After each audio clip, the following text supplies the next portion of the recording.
All right, we starting up. Yeah. What's going on, peoples? I'm gonna go ahead and tweet this out, and we're gonna get started in a second. I know this is kind of random as hell. Maybe I'm gonna go ahead and put this on the MPC. I usually don't start the streams like here, just straight raw. You feel me? Boom. Big Trey, what's poppin', man? Salute to you, my brother. Big Trey in there. Lucien S, man. You better not be Lucien Grange up in this thing, man. Give me a second. I'm gonna tap this blunt. I mean, this cigarette. I mean, whatever, man. Y'all already know what it is. DT Fluke up in this business. King, what's poppin'? Skull of Bones, what's hot? Let's have it. I got MG on the line here. Y'all gonna see him in a second. I had to pull him up. We gonna have some real talk. Mr. Now, what's poppin'? Gang. Oh damn, I didn't even know you weren't a mod on my channel. And Trey, I'm gonna put Trey as a mod too, bro. So when he sees some of these goofy ass niggas be talking, bro, he just gonna have fun. Boom. Oh damn, YouTube done got fancy, boy. I be on YouTube, but I don't be on YouTube. There we go, man. There we go. And then when the other homies come through, I'm gonna make sure that I do that. Just picked up the EPS Classic, had some issues, but I broke it out of the kit and fixed it. God bless you. Now, we're gonna get into that. I'm just gonna change this real quick so, you know, YouTube don't strike me down for being a RN. Being a human being, you feel me? Mo Grizzly, what's poppin'?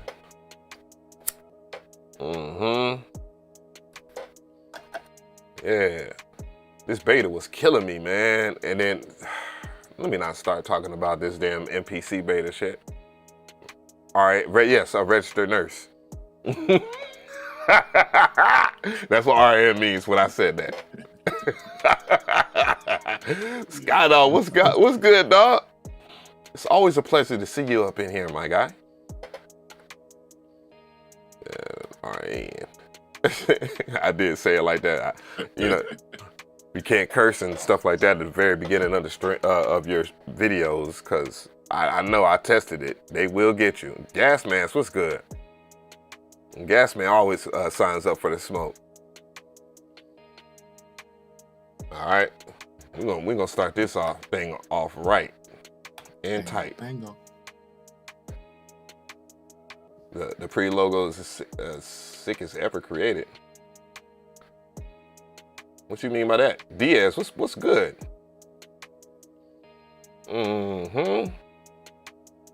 Please don't play the music from my channel. It's gonna do it. Oh, no, it's not. Thank God. And then I load it on my phone too, because sometimes I gotta see if the stream is working. Well, I already know it's working, but the public enemy. Oh, public enema. We used to make fun of old boy in that movie in House Party, and guess what? I don't turn into that dude. Spice Ice. I be like that. Public animal, Spice Ice. Real talk. Yeah, a little bit of this water. Water in the blunt is go crazy. Water in a blunt go extra crazy. Yeah. But one thing I learned, chat and people's, my guy, MG, I have learned that certain topics are only exclusive for certain people, and that bugs me the fuck out, for real. What they won't let you say, Av? What they won't let you talk about? Shoot, man. You already know. You already know. You have experienced that firsthand for real. Shit. Matter of fact. She got your ass. The realest of talks. They won't be wanting to have a real conversation, or they do. They just don't want. It's the messenger. That's what happens at the end of the day, dog. And that's weird. I find that to be a weird take on some real stuff. But yeah, so we're gonna cut to it. Says you should stop by the store. It's crazy. Right now, bro. I should have got me a black and a half, brother. Yeah, one thing I do like about get spicy. one thing I like about where I stay, and this is how you know the area that I stay at is black as hell. Liquor store right across the street, 10 minutes away. Ain't bad. Anytime you need to pick me up or you need a quick fix, man, it's right there. It'll hold you down now, man. That'll hold you down. Look, the liquor store, corner store on the block, it'll hold you down for real, man. Shit, you know, a hella shit be going down just in that area. Boy, you can get anything that you want. That's a damn shame, though. Goodness. Good night. So how versatile is Discord these days? I see a drop-down menu. Okay. There we go. And share your screen. I really need to get on this restream type shit, bro. Cause the stuff, yeah, the stuff I've been seeing as of late, I'm like, bro, these dudes is broadcasting better than TV on some real shit.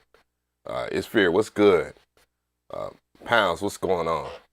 But yeah, so we was talking about some things. I guess I'll pull up the video from yesterday, because that is why I contacted. I was like, bro, what is really going on with people? And we was talking about the whole Diddy thing. Well, it's not really Diddy. I just use Diddy in the thumbnail, you know. And one of the things y'all guys got to understand is, as a content creator, you got to, in order for your channel to grow, you got to have a little bit of clickbait, is what y'all call it, and that's fair. So I didn't have to appreciate the sub there. I guess you want to hop in the chat. I do have that crap on. I don't know why I do. Reed, what's good? KLC up in this thing, man. So what's the debate about the ASR-10? Now the KLC don't locked in. KLC, you got Discord? I know we about the same age. You know how things is when it comes to technology. But if you know how to Discord, and we can do a group Discord, right? In here? I think so. You just invite one more person to your chat, and then you throw them right in there. Yeah. For life. It'll work. Yeah. Squad. So that man said, "What is Discord?" Never mind, there, my brother. We go catch up. Don't even worry about it. Look, 2 steps too many, man. It'll be 2 steps too many, bro. Out for me. Shout out to the chat though. Shout out to KLC. Yeah, shout out to my broski, man. That's a real one for real, man. All my New Orleans brothers, all my Louisiana peoples, man. And I've been seeing y'all show up too on the channel. Even some of my friends from way back. I was like, damn, not my closest friends since childhood been on my channel. He's like, bro, I love how you switched the direction of the channel. I'm like, yeah, then I'm doing a good thing then. Nice. Yeah. Real talk. Yeah. So you know. But yeah, I did a video yesterday, and really, honestly, it wasn't much of anything. I was just reacting to a video, and by the way, people keep on saying it was AI generated. Put some respect on that sister's name, bro. Just because she ain't out here popping bubble gum and talking about people in a manner, you know, with the typical sister mannerisms, don't mean that she's a robot, bro. Not every sister is built like that. You know what I'm saying? But I was talking about, well, in the video, I watched her documentary, which she did a lot of research on. and she did a damn good job of it. You know what I'm saying? Her channel's starting to blow up. She ain't been on YouTube that long or whatnot. And she asked me to check it out because of the previous things that we was talking about. Everybody knows that Timbaland is a ASR-10 user, but the video barely even touched on that. I just said the ASR-10 is trash in a sense. Not saying that it's trash in terms of sampling, but in particular, the sequencing is absolute garbage. Where am I wrong in that sense, man? Let me know. MG, what was I? Where did I mess up on that? First of all, who said that to you? Because they don't know what they're talking about. But second of all, its sequencer is notoriously flawed, and I think any producer that you can remember the name of has said that at least once in passing. I mean, I knew that before I got one, that the sequencer wasn't going to be it. So I don't know what's wrong, Av. Not for real. That's what I'm saying. Most of the time, everybody got their joint hooked up to the MPC. Beast by the Pound said that he did y'all did bout it on that ASR-10, my brother. Oh man, you really wanted that beat to go. I mean, it did go, you know, but damn, jeez, I didn't even know. I thought you was straight on the MP, my dude. He said he had it midied up to the 808 machine. You know, that's Oh, I didn't even see that. Yo, that's crazy. The 808? Damn. Yo. He bypassed the drums. He was just using it. Like, I don't know if a lot of people know this about the ASR, but if you ever use Propeller Head's Reason, it is virtually the NN19. Mm-hmm. So whatever limitations that had between NN19 and NNXT, that's ASR-10. So you would approach it. For me, the reason why I got one so much later, after all the golden era, was that I wanted a glorified one-shot player. Because, you know, for a while we were making one-shot packs and doing loops and stuff out of one-shots. So I just figured it'd be a fly way to use that because it has multiple tracks. You can resample and sample a one-shot on each track and then make compositions on it.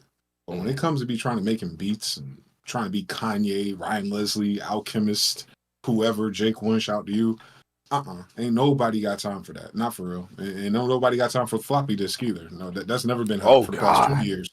Not for the past 20 years. And that's never been hot.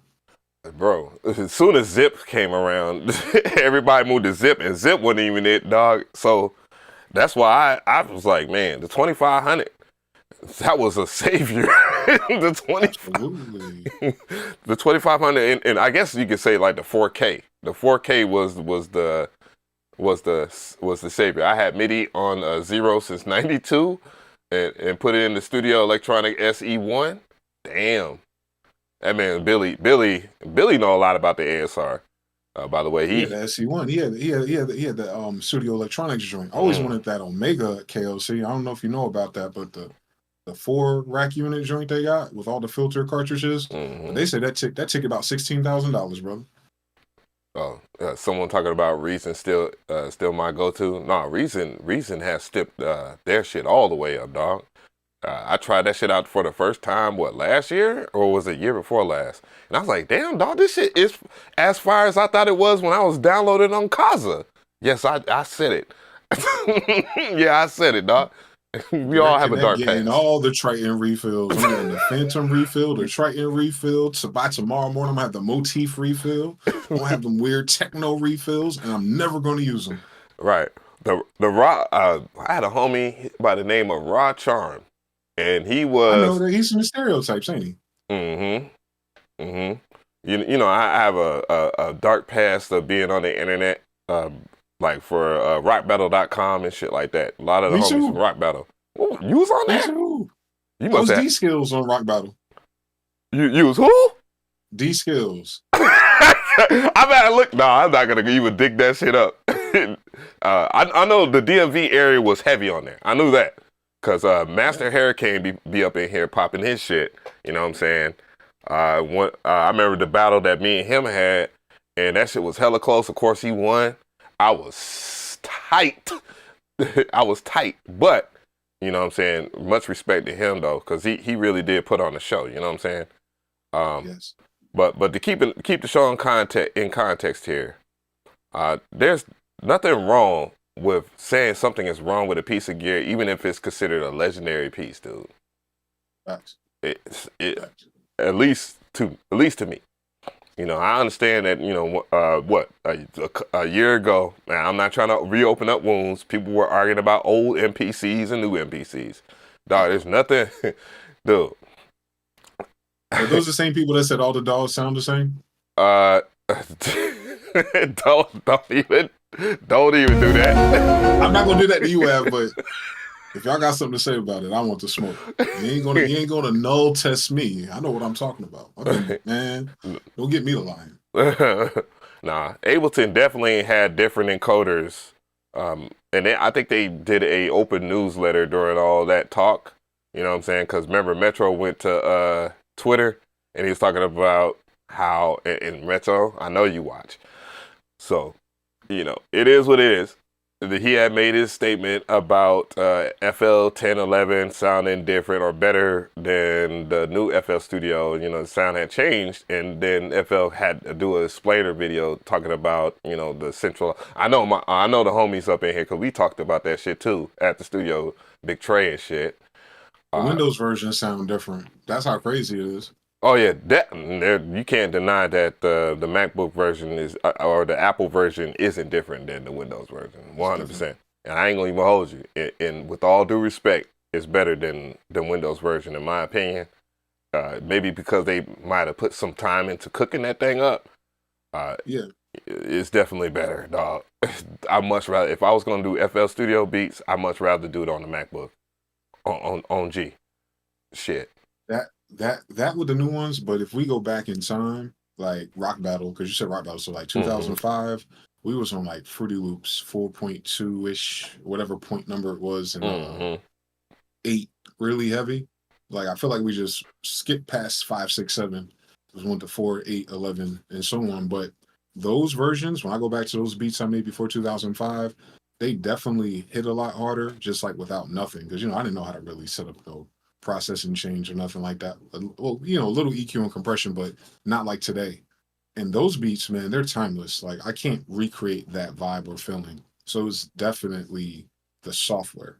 And of course, whatever plugins we did or didn't have, because I feel like what a lot of people sleep on for real, is the fact that if you don't gain stage properly into some of these popular plugins, because all of them are spec'd to react to a threshold of gain before all that cool little emulation stuff kicks in, whether it's the harmonics, whether it's the noise, or, you know, whatever hardware it's emulating. We didn't have that back then. So everything was just pure.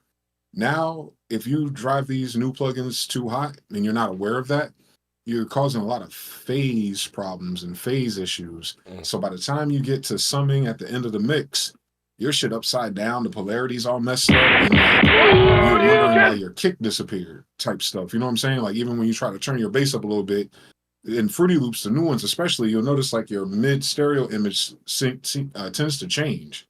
So I don't think people realize that. I would say you should try like making if you're a sample-based producer, try to use Fruity Loops with no third-party plugins. Just chop up the sample, do the drums, bass line, and just EQ and compress, basic stuff.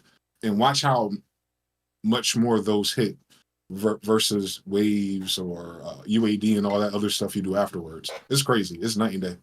Well, one thing I have to give credit to Image Line, and by the way, big shout out to Image Line stepping their game up with their new staff members. Salute to all the homies over there at Image Line now. I do appreciate y'all guys reaching out. One thing about Image Line, for a company that doesn't have a long-term history of music or whatnot, they have made some of the best plugins I've ever used. That's a fact. Maybe not Slice X, because we was just talking about sampling. Slice X is absolutely butt. I don't care who gets mad or be in the comment section or in the chat and talk about Slice X is the shit, and it's just like the MPC and all this. No, it's not. It is nowhere near it. I've had someone say that. They got different type of tobacco where they from if they saying that. Dog, I do not want to smoke with them at all. If you talking about the Slice X is like the MPC, bro, you are on crack. There has no fundamental sampling anything when it comes down to sampling. That's the weakest part of FL Studio, believe it or not, in my opinion. As of someone that's been using FL Studio since it was Fruity Loops. It's always been weak as hell in sampling. One shots, okay, I give them that. But when we're talking about sampling, bro, I would never. I definitely need Serato sample or anything else, bro. I'm sorry. Sir. I'm in the same boat. I would say though, Edison though, not for nothing. Well, Edison's fire. Has recycle built into it where it auto chop everything and export all the one shots. Like if you used to chop up breaks back in the day, I love that about Edison. But sampling into any of the VSTs to like chop up beats, nah, we good over here, bro. We get Serato, Ableton, anybody else. Man, Serato definitely. Ableton, yeah. But and even with Serato, I don't got smoke for Serato. I think they do a good job with their shit. And I want OP to hit my phone. Like, you know, put some respect on Serato. Yeah, type shit. I don't want him to hit my phone talking about some, man, you got smoke for Serato. The only thing I beef with Serato Studio is it is CPU intensive, but you know why once you're making beats on that thing. Because that's the only DAW or whatever they want to call their stuff that actually feels like a groove box. Yeah, it does. And the only way you would know that is you deal with a groove box. And and again, this is not about superiority. I don't think people are less than if you don't use a groove box or anything like that. But I'll tell you what's not a groove box, the daggone ASR-10. Oh Jesus.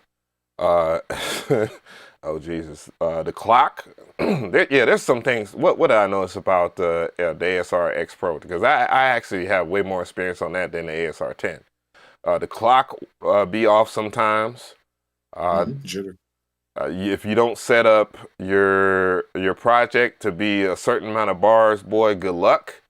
Because it's the duplication, even though you can, and what do they call it on there, appending or some crap? They use weird terminology. I don't bother that, Av. I don't know why you try to learn that stuff. What are you talking about? If you don't get you a MIDI to USB and plug it into Fruity Loops and stop playing, stop it.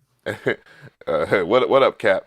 Man, that ASR, but when you sample on it though, I will defend people that are saying the sampling process on there is really good. I don't have a problem with chopping things up one at a time and copying it. I think that actually gives it a flow. There's a video by Don Cannon that I got pulled up where he actually says, and hopefully I won't get flagged for it. Whoa, where did it go? Where did it go? Where did it go? Okay, I hate when that happens. But there is a video where Don Cannon speaks on the ASR series or whatnot in a nutshell, and not backtrack, create the backtrack Cannon remix. Oh, he's talking about that. No, I need the one where he's talking about Mr. 17.5. By the way, I was lifting weights the other day, and I popped in that GC Inspiration, bro. I almost shot up the whole entire LA Fitness. Come on now. Us getting the ASR. Don't do it to him, man. Yo, but just to show people that it's not cap, bro. It's not cap. Like, I'm not into that. I might have to screen hip hop legends. My journey is all about creating timeless music. All right, I ain't playing that. Cause you already know what YouTube do when it come down to playing random music, boy. They will hit your video up so fast, so quick. You know, I like. Shout out to UMG and Sony and all them players. I respect the gameplay, boy. I don't. How Lucien Granger got more song credits than not Lucien Granger, Lucien Grange. We're sorry. Doom, doom, doom. The caller you have just 555. Cannot get to the phone right now. Let me see. Share your screen. Boom. Let me see. It's trying. I see it trying. There you go. All right. Oh, this that fire. I might have to do this Discord stuff a lot more. Discord lit, bro. It's ahead of its time in terms of community features. Know that. Streaming channel MG the Future. I'm gonna do 720. Oh damn, I canceled my Nitro. And they hide stream preview. Screen share, dude. Please don't kill me for this, man. Ooh, let's see. Go. If I hit live, what does that do? All right. Okay. So yeah, so you in there like swimwear, right? Cool. I see it. Yeah. Yeah. But yeah, Don Kenny, he actually kept it 100 about this, so it's not that's just me. I did Go Crazy here. I did Mr. 17.5 here. We did some mixing for Circular. How's the volume, chat? How's the volume on your side? I can hear it. It's low, but I can hear it. Okay. Played in here, but this is one of my favorite plaques. We turn did so much recording in and out this room. OZ's here. Yo, it's my man OZ for a long time, man. Hey, Patchwork. man. We got a lot of history. I'm talking about decades in this. Big shout out to OZ. Those who know. You know what I'm saying? That's Atlanta type shit. Into making the classics. I wanted to move along, but first I wanted to just emphasize the floppy disk. The floppy disk is something different. This is a world of losing records. Yeah, the floppy disk is definitely different, 100%. Making records and being your best friend at the same time. This is original stack of them. Some stickers we had to write on the back. Floppy disk was great all the way up until they made the zip drive, which you could hold more beats on. The more elaborate of the beat, the more floppy disk you might have, 7, 8, 9, 10, depending on how much information you needed. Go Crazy probably was like 4 discs. This is a technique, DJ. Go Crazy was 4 disc? You heard him? You there? He had four sounds. Come on, hell no. Yo, that's crazy. He had 4 sounds. That's why he had 4 floppies. He had 4 sounds in that beat. Damn, bro. The struggle. You know what I'm saying? And at this time, we was rocking FL Studio. You know what I'm saying? It was terrible, but. Mixer. It's a world-class mixer. They use this in many championships when people battle. Technique is one of the brands I live by. I had Gemini's. This man got the Technique mixer, bro. What is that? Look at that. Yeah, look at them channels. Yep. Is this my hits, man? Is that my Rock Battle homie hits, or is that just like someone in there that got that name hits? A young kid, but this particular mixer is the one I used when I made some of my classic records. You know, it has that classic gold touch. This is the Technique 1200 direct drive turntable. This is what every DJ used once they came from belt drives as young kids. You cannot find these turntables. If you can, don't pay a hefty lump sum. This is the exact same. The Techniques go for about 400 on eBay, you know, until someone say some extra, you know what I mean, and then everybody jack their shit up. You know how that shit go, right? Up and down, yep. Setup that I used when I was doing Go Crazy and Mr. 17.5 in this particular room. So knowing I had this equipment, one of the things I had to do was, you know, run all around Atlanta. I just recently went record shopping. I was looking for the original record I did Go Crazy with, which was The Impressions, Man Oh Man. And I found some other joints that, you know, I'm going to watch. Is that Criminal Records? That don't look like Criminal Records out here on 5 Points. I'm sampling before I give Mega his record player back. This Smokey Robinson and the Miracles. I picked this up. I never heard this particular album because I didn't sample a lot of the stuff from Smokey Robinson, but I like the cover. And that's one of the things we did back in the day. We would look back and see who played the instruments. A lot of times you would see the arrangement and what instruments were on the album, and then you would look at the cover and be like, oh, that artwork looked like it's gonna be it. All right, this is The Moments. Again, here's another record. I'm super familiar with them. I love their instrumentation, some of the best, you know, soul music you could have. Another Smokey record that I found is dope. It says Do Not Open, so I'm feeling like this is one of the best from a soundtrack, big time. Now this record right here is what we're gonna get into.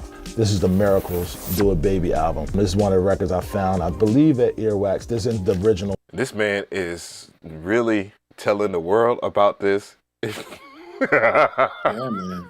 Don't tell me. Geeking out back in Rock Battle days, you would have loved to have that Soul Seek playlist right there he talking about right there. Right. Shout out to the Info and Nova, man. They made sure I had that when I was a kid, bro. All them records right there, classics. I can't remember homie's name, man, that was on Rock Battle, but he used to sell me samples. You know what I'm saying? Like just regular records, but they were man, and I know he used to sell those samples to Rook because they will pop up on Rick Ross' album. It used to You talk about cough chops.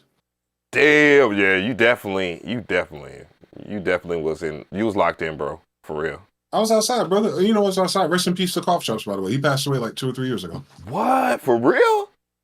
Yeah, he was in coma. He was in a coma for like 5 years. Like he was in a coma for a long time, and they finally, let him go. Yeah. Damn. That's crazy. Rest in peace, Cough Smoke, bro. Yeah. Yo, this life is short, bro. For real. For real, for real. One, I repurchased it. This is Mr. 17.5 from Jeezy. The name of the song was Give Me Just Another Day. A crazy record because this is the Miracles without Smokey Robinson. I'm glad I found this record in mint condition because I need to put this in my archives. A little bit of history I have myself as well. So we're gonna get into this in the second part, but I just wanted y'all to see this one. You all got these cookies? I got the cookies. There's one thing that this state. Yo, there's another studio that does that too. They cook cookies and stuff like that. So you up in there, you can eat cookies. Yeah, that's weird. Oh but, man, that's for me then. Yeah, well, you need to slide up on in the A. You slide up will, in, bro. Look, wait till we get out of this Bidenomics. I'm hitting the road. Man, look, I'm not even gonna go there, but I feel you. Staple has that nobody in the city had when we were creating. And it was the famous chocolate chip cookies. These some of the best chocolate chip cookies ever. I think some people book these rooms for the. I would say that Astro got the best cookies. This is weird to even talk like this. Chocolate chip cookies. And I don't know one person that came here and didn't eat one. I don't care if you was in shape, not in shape, didn't like chocolate, didn't like cookies, you ate these cookies. That was recording here, you could ask anybody. Jazzy Faye, Jeezy, T.I., Luda. The chocolate chip cookies is what they all mention when you mention Patchwork. The second one is the famous lemonade they made for over years. This lemonade is classic. That goes with the chocolate chip cookies. I've seen people that had to use tea to sing and rap because their voice was. All right, we're gonna skip past the cookies. Jeezy is also my second placement ever as a professional producer. As you know, I used to love soul samples, but I also gravitated to high energy records. Everybody needed to move. Everybody had to feel a certain way. Part of that is being horns. I remember seeing old videos of like Curtis and Marvin, and I just seen this elaborate horn section and drum section where they would go, bah, bah, bah, bah, and everybody in the crowd would be dancing.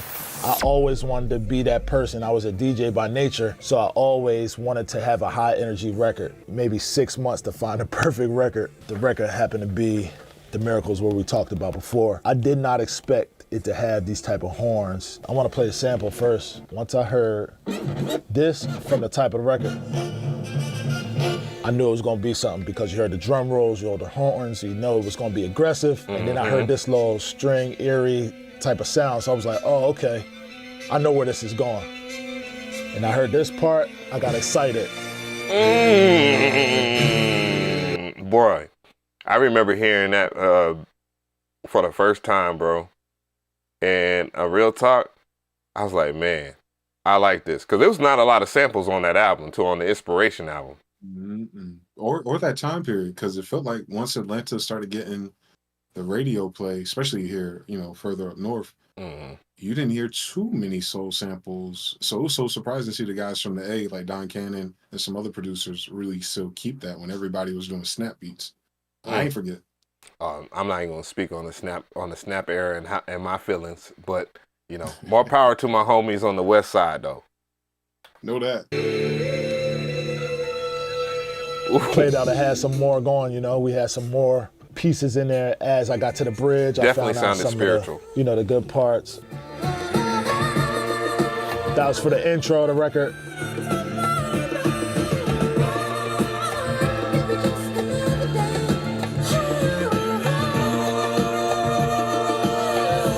Definitely getting a copyright claim.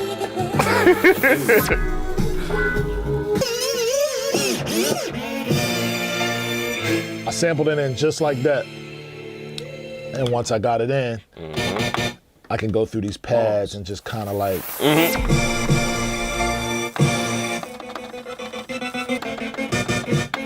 So I chopped each. He did skip a part, basically, for those who want to know what makes it special. So your sample goes on one pad. It's kind of like that on the ASR-10. Was it? It goes on what, C? You have like a temporary holder for all your samples. It's in memory, so you assign it to each instrument. So you just sample, assign it to whatever root key you press, and then it spreads it across the keyboard, and then you can further edit it from there. But yeah, So Zoom sample track has the same exact workflow too. That was the ASR-X rival for $199 from Japan that nobody knows about.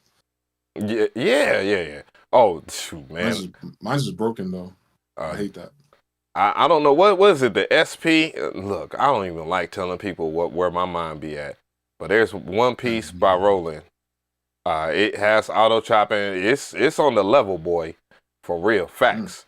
But it was considered quote unquote a toy because everybody was rocking on the MPC or whatnot. This was supposed to be the MPC 2000's competitor right here, the ASR-X Pro. For those who don't know.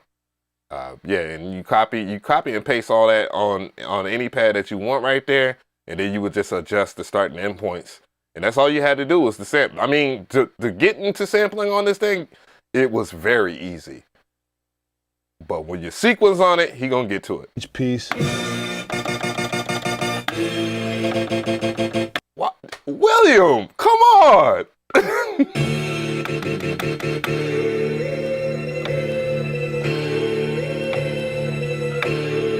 Laser so on really it too. Easy.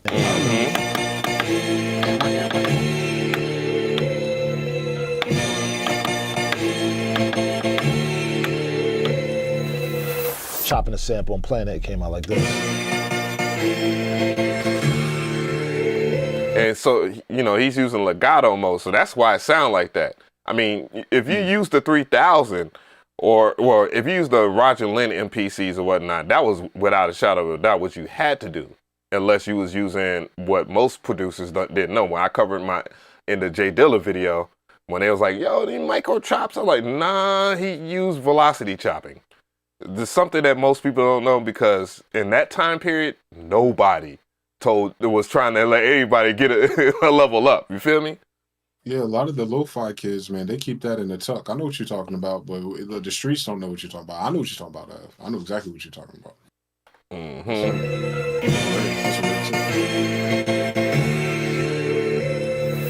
So those are the chops. It's a very simple beat.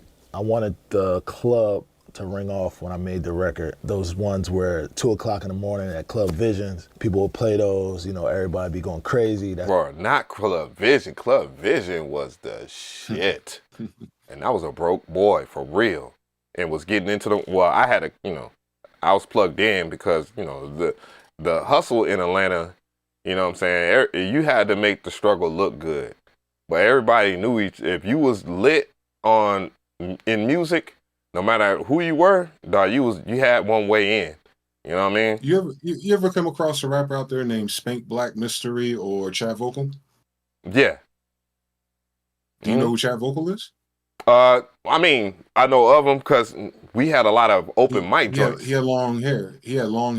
Mm-hmm.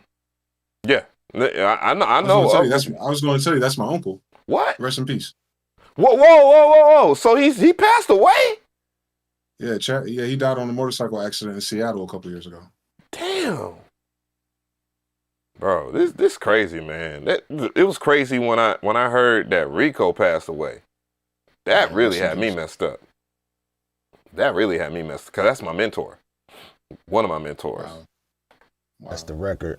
And everybody started playing the actual freestyles that people went on. That Stack Bundles made a lot of noise with the freestyle, especially when I went to New York. I would go to record stores and people would stop me like, bro, that Stack Bundles, Mr. 17.5, crazy.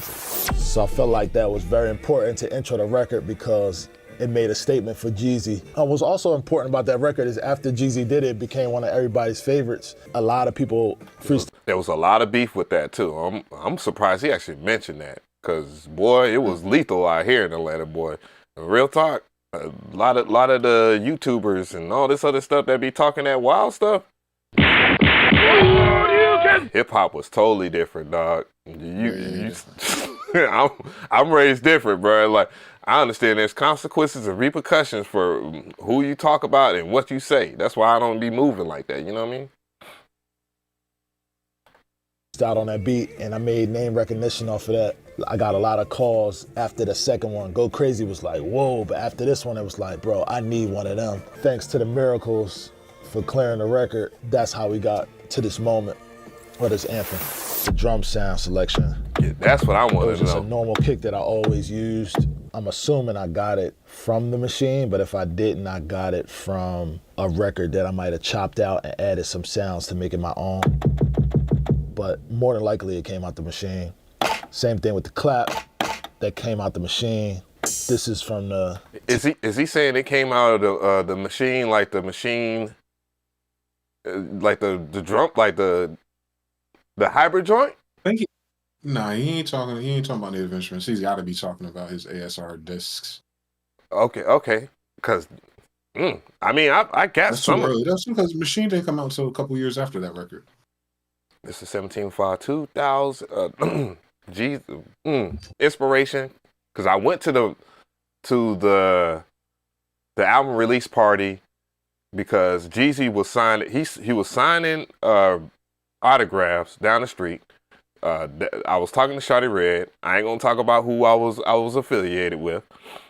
But you know, we went to the party after that, and the police was out. I mean, anytime someone from Atlanta is out here, but specifically for Young Jeezy, there were police everywhere. But yeah. So I went to the album release party or whatnot, and just so if someone's gonna call me Cap or whatnot, I was right beside Big Meech. And Nelly was there, Jermaine Dupri was there, Keisha Cole was there, of course Jeezy was there.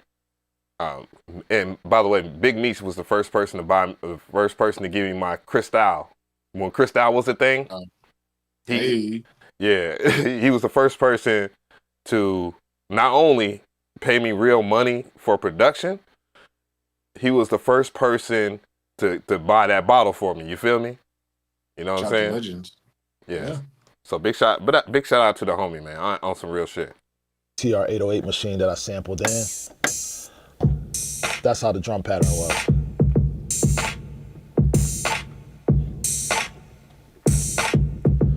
Still has the club bounce. Remember when drums used to be special, MG? Man, once upon a time in Hollywood. You know what I'm saying? Like, if you was a producer and you had, and mind you, that was the reason why I like Timbo, because Timbo's drums were special. It's like, damn, dog, where he get his drums from? Like, god damn. You know, all the cap, all the cap aside, that was the thing that made producers different. You know what I'm saying? Big shout out to KLC. But that was the thing that made No Limit Beats by the Pound special. Nice. Shout out to KLC, man. Yeah. So that's crazy. So that's basically it. It was really, really easy.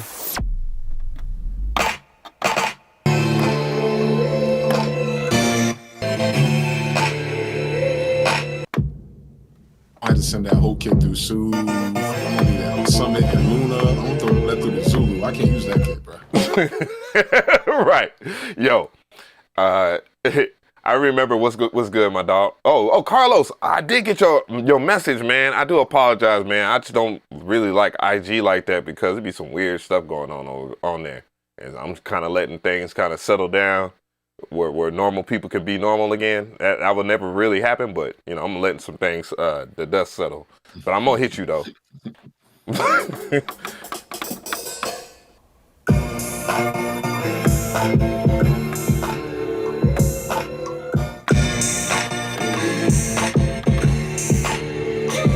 I tell you what though, it blend perfectly with that sample. I ain't gonna hold you. Oh yeah, dog. Like that's the one thing about Canon when it came down to, I mean, you could use your drums over and over again. Big shout out to Bangladesh, but because if nobody can get those drums, which I believe he got those drums from Warren G. Bangladesh, if you out there, my dude, you can feel free to correct me and set the record straight. Shout out to Warren G. I'll hit up Warren and ask him. He should have sent me them drums. What are we talking about? Right. Warren G was if I'm not mistaken, because I have heard people say this, you know, that Warren G was the person to go to if you wanted some godlike drums. You know what I'm saying? You know what? I helped him set up Logic and Instacord, and he never told me that. I feel away. Bruh. Man, listen. Bruh. That man has some drums. If you tell that man to send the floppies. Oh man, say less, say less. Next time I have a conversation with him, order some barbecue sauce. I'm gonna hit him up. Between him and Battle Cat, them dudes they be having drums that to this very day, if people were to pop up, y'all would be like, whoa, these drums is special. Shout out to Battle Cat too. Shout out to him. I be trying to get Battle Cat to send me drums, but he just leave me on red. I see you. I see y'all. I hit him up. Drums, bro. Those are my Pokemon cards, bro. Those are the only Pokemon cards I ain't got to have. The Battle Cat kits. Yeah, I'm not. I don't want none of the stuff that be made up by other people. I don't know. Right. I know he's linked in with Akai, so you know how it is. That's when people always tell me like, "Oh man, is it worth it to buy the MPC Expansion?" I was like, "Dude, Akai is one of the few companies that get it from the legit source. Like the Teddy Riley shit is from Teddy Riley, like the New Jack Swing shit. Yeah. Wow. The Arab shit is from Arab, but I think he do be kind of holding, you know what I'm saying, for his record he collection. He didn't have his actual snares in there. I ain't appreciate that. Yeah, I think he be holding, but if you get the record collective, it has the snare that everybody was going crazy for. You ain't got to chop it out or buy or download a whole bunch of those fake Arab music packs. Yeah, that's the thing about Akai that I really like, especially about their expansions. They make it worth it.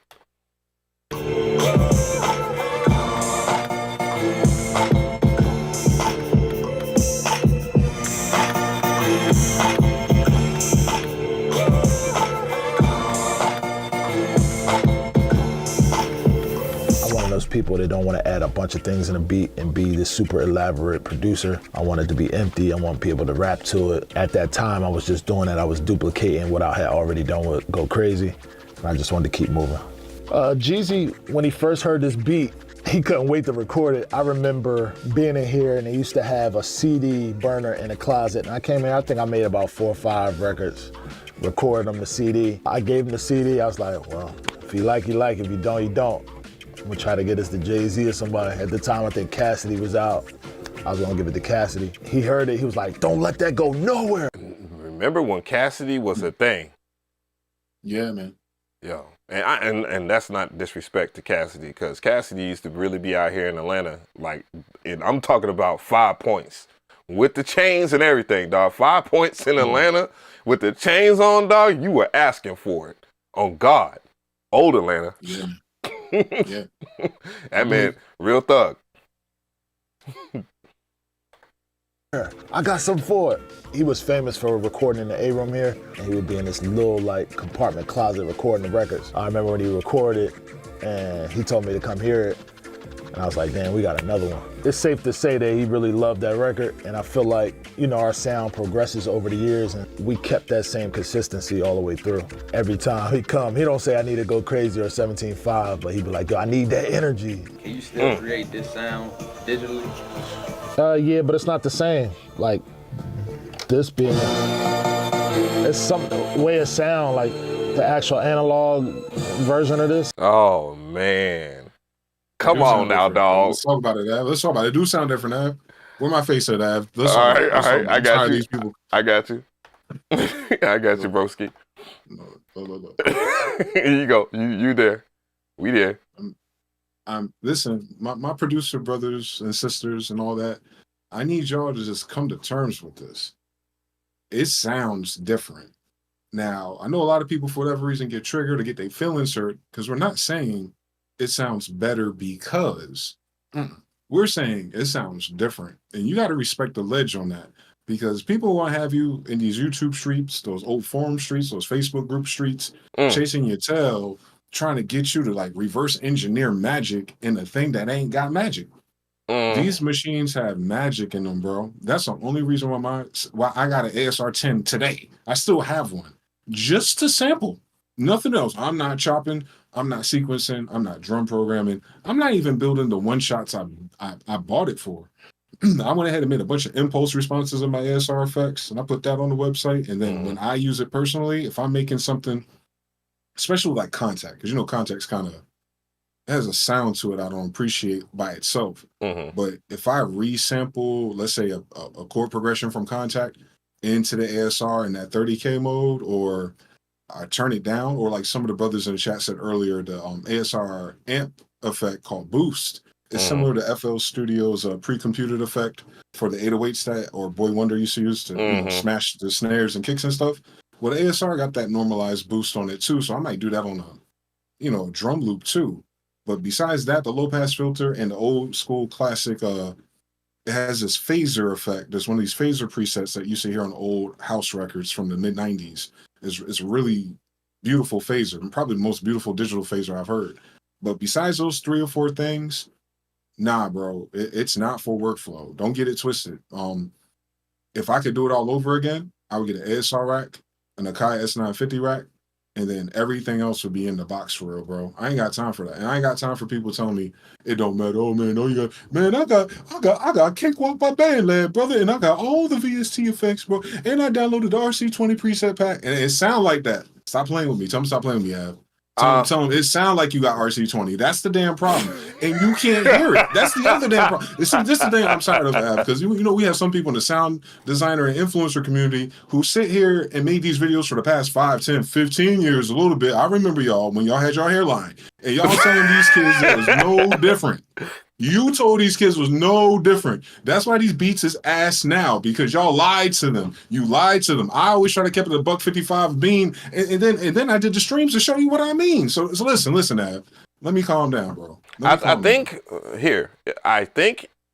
when we're talking about, all right, first of all, the terminology that he used in that sense, because he thinks that the machine that's in front of him is a analog machine. That's not analog. It's digital. It's 100% digital.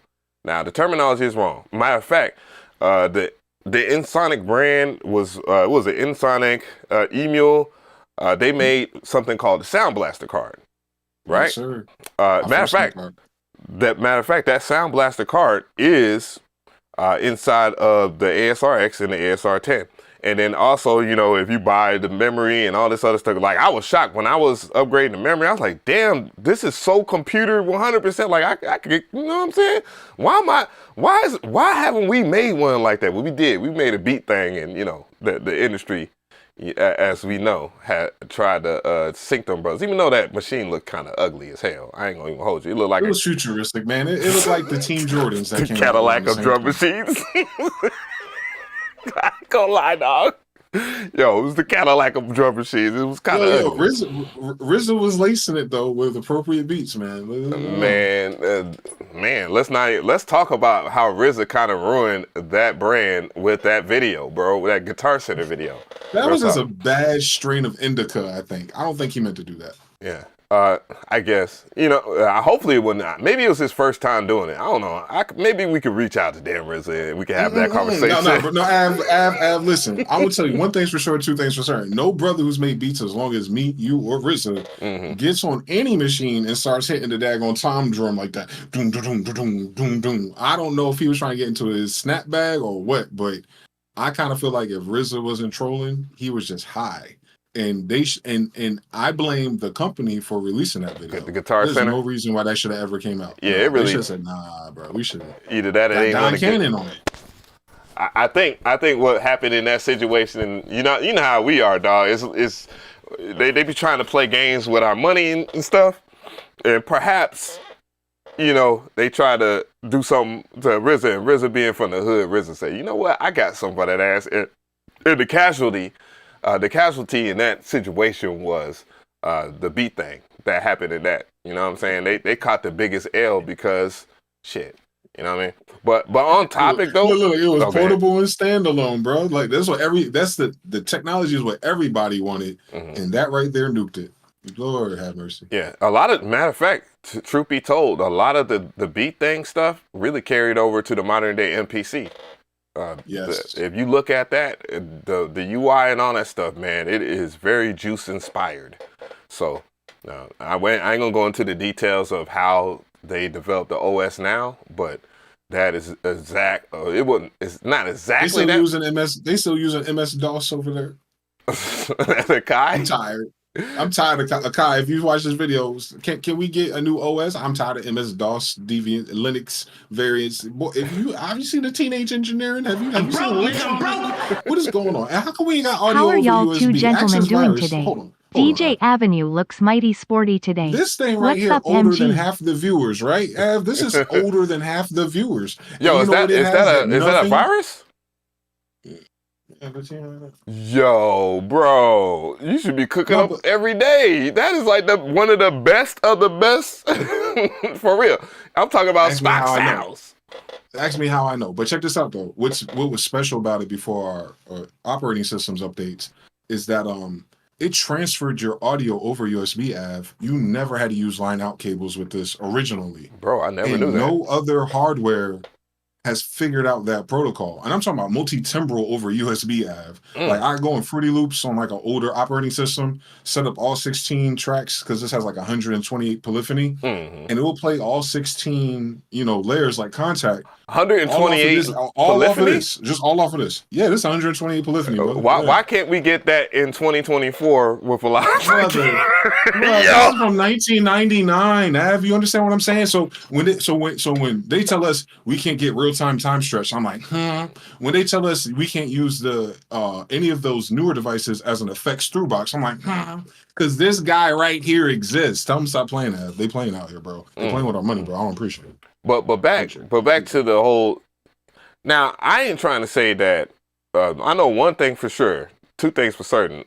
The main reason why I rock with group bosses is because they do things so much better than DAWs. Because I think a lot of the devs kind of even though I have to respect the developers of these companies that do all the software stuff. They are musicians at heart, but I don't think some of them really understand what makes sampling special in a certain extent. You know what I mean?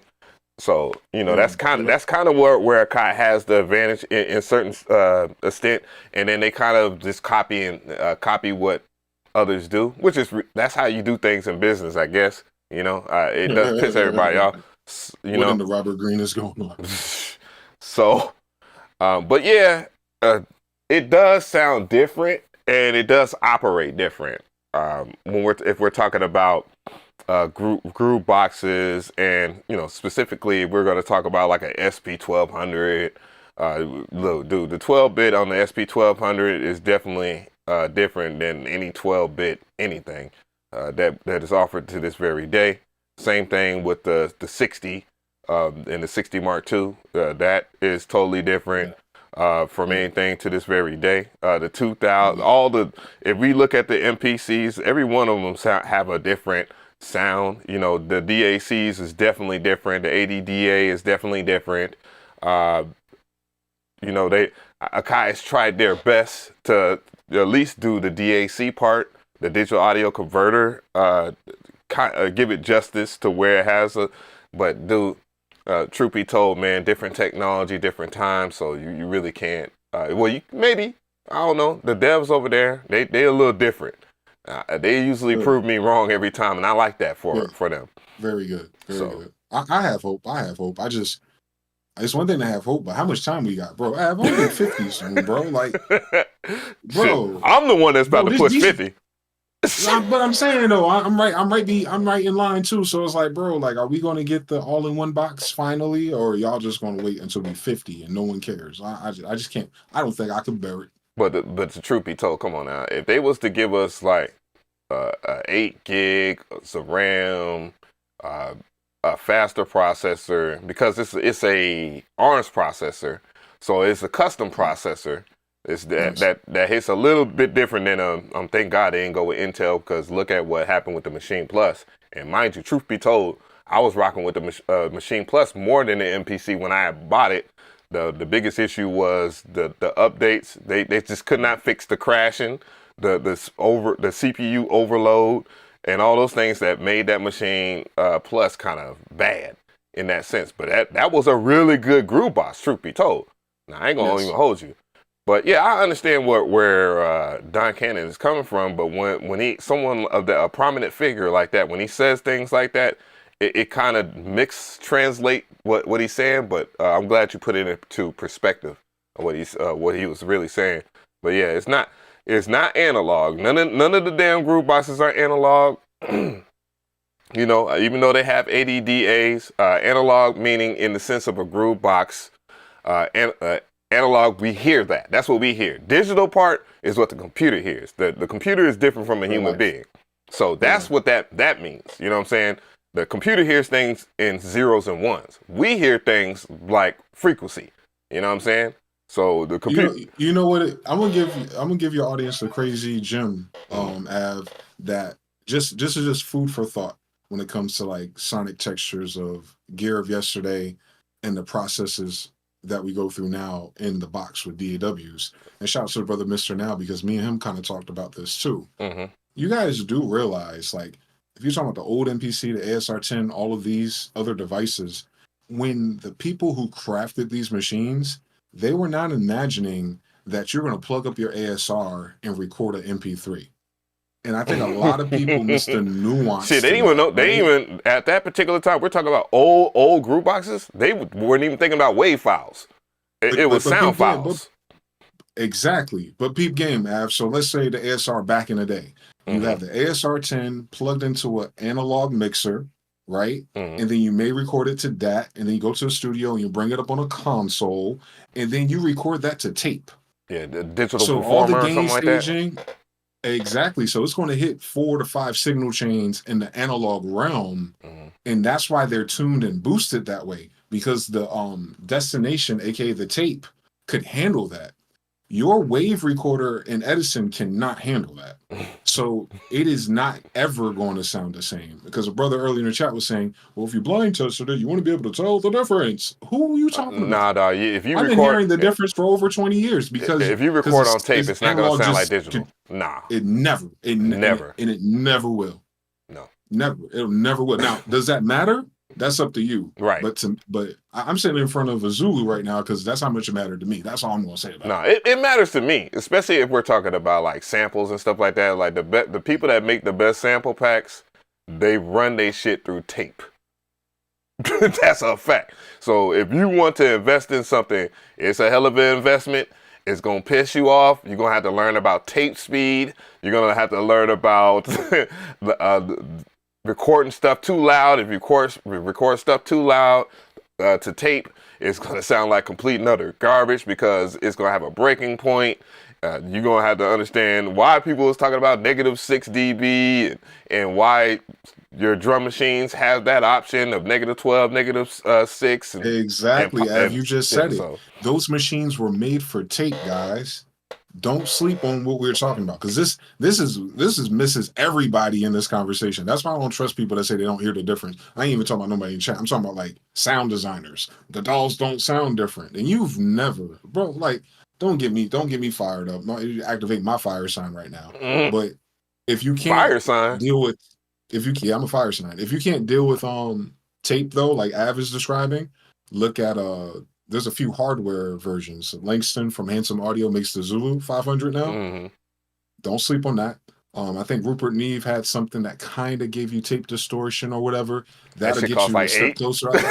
Yeah, I think the brothers at MSX Audio had one. They liked that a little bit back in the day. I remember seeing it on Twitter. And there's some other joints similar to that. The UBK Fatso Distressor, which is a compressor, right? But it has tape saturation built into it. Those 3 modules right there, I don't care what you're doing. Listen, the Zulu and the Fatso is so crazy, guys, that you just take, let's say, a 16-track beat out of machine, MPC in your computer, FL Studio, whatever. I don't care what you do at it. You send that shit track by track through your Zulu, right? Like, all right, I'm going to put them this settings with this bias. It compresses it for you, and then it EQs it for you. I don't think you understand what I'm saying. All I got to do is drop those stems straight passing through the Zulu into Luna, hit play, and you're done. There's no more $1,000 plugin subscriptions. There's no more side chain, the hip bone connected to the side chain bone, like none of that, because of the nature of that type of frequency and that type of saturation. Listen, I ain't gonna make no money telling you the truth. So take it with a grain of salt if you want to. And we haven't even talked about generation loss. Like, generation loss matters a lot. Like, the moment that you make your master and then you're recording it over to another tape, that's where you get into the whole I guess if you want to compare it to something like the Memphis sound in the late '80s, early '90s or whatnot, they they just didn't care. They would just record something over to something old, but it made shit hit different, and that's why people respect it. And that's why we got funk now or whatever. And now they don't make funk into some weirdo shit. Of course, yes. With a lot of reverb. With a lot of reverb. A lot of cowbell and just weird. It's just weird now. But it is what it is. I think he said something in here. If not, I got the Instagram clip or whatnot, and he did respond to my message on Instagram with some laughing emojis. It just feel. Yo, Snipe, what's popping? My brother, what's good? Feels so much better than digital. Digital's so much cleaner. They got plugins where you can dirty up stuff, but I think this sound, it just feels like something I'm almost considering. I might have to incorporate that with, the Mac and Ableton and try to, get Nah, you got to do Luna, bro.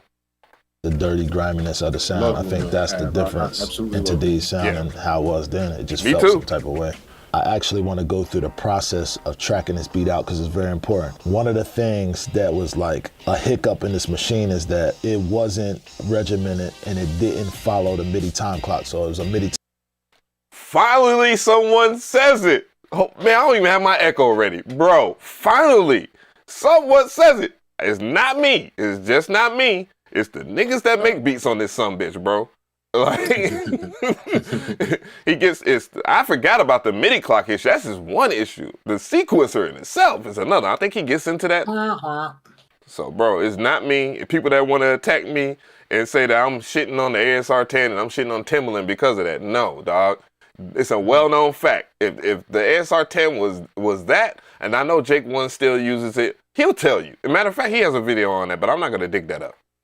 time clock. Back in the day, the MPC could plug up straight into Pro Tools and press play in Pro Tools and it'll drag all the sounds out. And that's how easy. Facts. That's why people use the MPC so heavily, because that clock on this sumbitch is really good. Now, I'm not gonna say nothing. The track out was. I didn't have 8 inputs here. I only had 2, so I had to track it out one sound by one sound for 3 minutes, then another one for 3 minutes. But the mess. Well, I will. Okay, so MG, I will say this. You know what I'm saying? When it comes down to clocking the ASR-X Pro, I can get perfect timing in Ableton. Just what did I do though? But I just as the clock. Well, I have a different clock MTC? source. You had it on MTC or something? I think so. But the thing is, if you have what a lot of people don't talk about is you need to get a separate clock. You know, back in the day, you didn't have many options of getting a separate clock so you could run it into Pro Tools or something like that. But with most modern day audio interfaces, but one of the ones that shine, I guess, the most would be the Audio Fuse Studio. It has a built-in clock. It has built-in word clock and stuff like that. Word, whatever. So I can get it to sync 100%. It's just why would I go through all that? You know what I mean? So That's interesting. I know Luna, for instance, right? So any device like my MPC Gold, the ASR or whatever that's usually tricky in other DAWs, whatever Luna does for compensation is crazy because I have a generic Amazon USB to MIDI in it out cable. I plug that into my Mac computer. You got this right here. Structure. You got this right Real here. simple joint with I would unplug it, but it's behind everything. Yeah, It has you got like a this. little blue and gray dongle. Yeah, something like that, right? Mhm. And then run it in MTC mode or whatever it is. Mhm. And then you're talking about the jitters and stuff that it gets from digital clocks. When I upgraded from, the old Sapphires and Focusrites to an Apollo, I've never had that problem again. The only problem I have is if I send too many tracks out through light pipe, because I have a Behringer ADA, so I can use a D-box summing thing. The only time I have problems is if I try to daisy chain that signal to another signal, like to my preamp in Zulu. That'd be the only time where it would like disconnect or get jittery like an ASR would get. But unironically, that's not MIDI that's doing that. That's the AD to DA that's doing that. And that's like chasing down a ghost, trying to figure out why you, because you know how it is if you have a 3-minute beat and you get to 2 minutes and 38 seconds and all of a sudden there's a blackout. You're like, Why did you drop all my audio? Why did that drop for? Like, that really makes me upset. So yeah, that's what everybody was kind of asking Ableton about the move, because when they slightly show you them recording it into Ableton and whatnot, so you can because there's a couple of things that I was like, what? Like, I don't know, man. I mean, I would get a move, but anyways, off that, there's another factor too that a lot of people don't, and this is what makes the 3000 or the 62, the Roger Lens period, the PPQ-in. So 96 PPQ-in, and that means pulse per quarter note. So the PPQ-in matters a whole bunch. So if it's not accurate, if your DAW is not accurate in terms of PPQ-in, FL Studio, Image Line be capping on that. And even with their new update that allows you to work with more outboard gear and clock it still drifts. Ableton doesn't have much of that issue when it comes to pulse per quarter note. So that is the final remedy in that sense. That's also what affects people who want to do the non-quantized type beats too. I don't know if y'all know that, but increasing that value and having a low latency on your audio card, if you just want to record things, especially like drums, I'll quantize sometimes, but keyboards, bass lines, and leads, I try not to quantize anymore. And what Av is talking about is absolutely correct. The PPQ changes, I guess, the response to you laying those parts down for sure. Yeah, it sends it's sending the pulse via your MIDI cable into whatever is the master, and if you have if you go MIDI in and MIDI out or whatnot, it can affect how long or if the count stays consistent. I guess with FL Studio, FL Studio is just unique like that. If you guys out there that want to sum shit or whatever into FL Studio, the PPQ-in, it still ain't it, but if you use it in short, it'll work somewhat. If you want to sync shit, I would use Luna or Ableton. Luna or Logic. Low key, high key, yeah. You know what I'm saying? Cubase, if you go on that route. I don't know about Studio One because I bought one version of it and I never went back. And Studio One is tight. Studio One is really tight with that. I haven't used it since 5 though, so I don't know 6 and 7 is going to be like. Yeah, I used it one time. I bought it and then they reached out, but I was just like, nah, I do not want to check out that when they had the Atom thingy. I was like, I'm good, bro. I was like, I'm good. I think that might have been right after the Kai Fire or some shit. I was like, man, nah, dog. The Kai Fire laid me out. It was a hell of a time, man. That's when Russ was stealing my beats from YouTube. I remember those days. Oh, god damn. Not that, man. You talking about I ain't forget. That guy? I ain't forget. Yeah. Let me see. I want my jagged edge foot back. I wonder. I'm gonna continue see what else he drops in here. The thing about this machine was the MIDI clock would never lock up. So I would press play and it would start like a half a second late. So it would never. Jesus. Oh my God. That's what it was that made me want to throw this thing out the window. I'm like, man, I'm done. Be on point. Guy named Mike Wilson that was here. He was one of the head engineers here. He helped me understand how to shout out to Mike. Track out this machine into Pro Tools. And what we had to do was I had to add this 4-bar metronome in the beginning. That's how it would line up. I'm sorry, MG. I didn't mean to laugh at him. That's so silly. That's an old school trick, dog. You can put a ghost pattern in there too. Put a dummy pattern in there and then wait for the first downbeat of the kick to start your tracking too. There's ways around it now. Especially if you live in your mama's basement at 16 years old and you ain't got nothing else to do for real. Shit, if you living in your mama's basement and you got an MP or ASR, dog, you living your best life, dog. That's heaven. Music.com, Av. That was 2000 to 2005, bro. That's why my worldview is so distorted because all them kids had everything. Like, all of them. Yeah, bro. Shoot, I had to fight for my damn first MPC. Boz was the 2000 and shit. Jesus. Damn. And I don't even want to speak on because, people get mad when I be talking about FL Studio and all this other stuff. I'm like, bro, the end game was never FL, bro. Look at Metro Boomin. I'm just saying. Oh, he took someone's advice. I wonder who. Hi, guys. Probably Ski. Ski probably got in his Boom, ear. boom, boom. Got you. You know what I'm saying? Everything. I would put one track in there with that click for 3 minutes, and then every time just match up the clicks. I would record them all in there sloppy, and then match the metronomes up in the beginning, and that's how I got the beat to perfectly match up.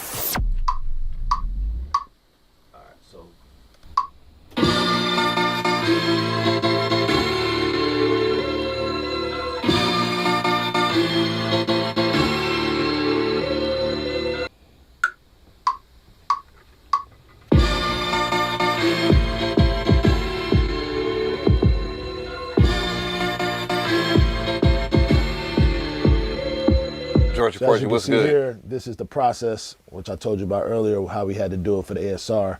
We had to put the It's like a 2-hour process. No, I'm just playing. For real, metronome though. clicks in the beginning so that we understood where to start the record. Yo. Actually, I don't have it looped up, but you could just hear the sounds playing simultaneously on different tracks as I use the metronome.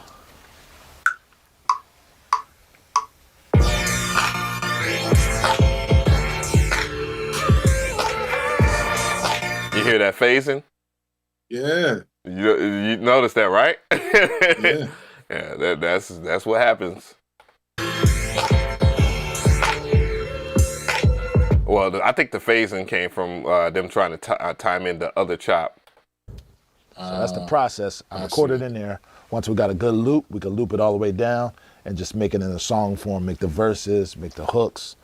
And then I have one of the engineers like Mike or somebody to come in, put some compression on certain sounds, make it sound like, you know, a good record, get some glue going. But that's actually the whole process. But I wanted to show that because that was important, that I didn't have those 8 outs, which is the 8 solo inputs to outs to. Someone in the chat was like, Don Cannon's the only guy I heard using the ASR-X Pro by itself. Yeah, he's GOAT. Yeah, man, because you choose that, that's a struggle, bro.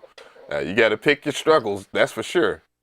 Shout out to the brother Rod Digger. He was a producer on rapmusic.com. He mained the ASR-X Pro Red and Cubase. And then the brother Doc's Kingdom out of the Carolinas, he used the ASR-X Pro for like everything for Shelly B and some other people out there in Atlanta and stuff. But this is all early 2000s. Like if we turned the clock back 20 years, it'd be a lot of producers like that, for real, y'all. It wasn't that many options back then. Because remember, most people didn't have computers in their living room, for real. Not yet, at least. Yeah, So if you you wanted to make beats, yeah, bro, 2000, 2005 for real was like the wild, wild west for millennials and stuff trying to dial up, my get on the nigga. wave.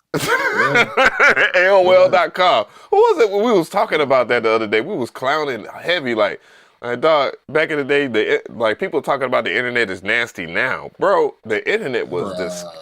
Dog, listen, all this weirdo shit and all this crazy fighting and all this other stuff, dog. The main reason why we can survive and navigate today, because the late 90s, the early 2000s internet was extra wild, and it was very uncensored. It was not pro anything, bro.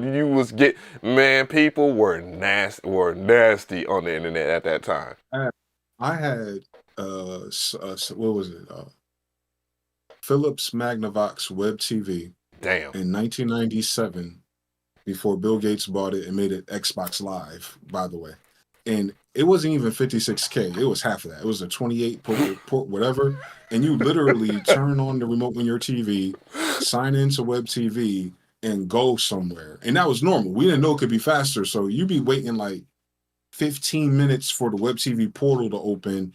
And then me at the time, I'm like, 12 years old, 11 years old. So I go to chat rooms for teenagers or whatever, bunch of perverts and weirdos in there. But the chat rooms back then didn't even refresh. So like if you type a message and hit enter, you wouldn't see nothing happen. So you have to hit refresh. It'll load the whole page again. And then the new messages, you hit enter. We used to type like this with a wireless keyboard. And I'm talking about 1996, 1997 in Henderson, North Carolina. No speed, nothing, bro. Damn, I can imagine how internet is in Carolina right now. Oh man, I don't want to hear nothing. You guys are soft. I understand what the old heads was talking about. You guys are soft. yeah. The comment section is definitely gonna go in, but I mean, I'm just gonna keep it 100, man. Like some of the stuff, and don't get it twisted. Clapping back is a thing. Like I like to clap back every now and then just cause I'm not gonna let someone just spread misinformation or just sit there and just talk wildly and then move on. But then again, most people when they talk their shit, they're doing it from a burner account anyway. So you ain't even got the balls enough to be man enough to have your shit together to where I can go and critique your shit. You know what I mean? So SpaghettiOs. I mean, 252.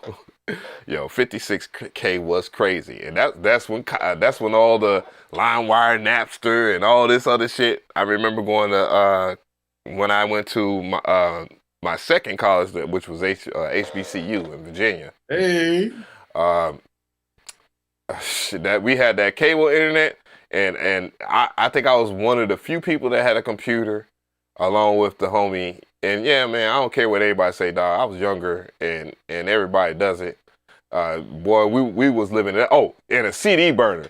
Boy, you was rich. You was rich. You had a CD burner. I was so neurodivergent and retarded back then. I've never burned CDs, and I literally had every album. But nothing ever clicked in my brain to say, you know what?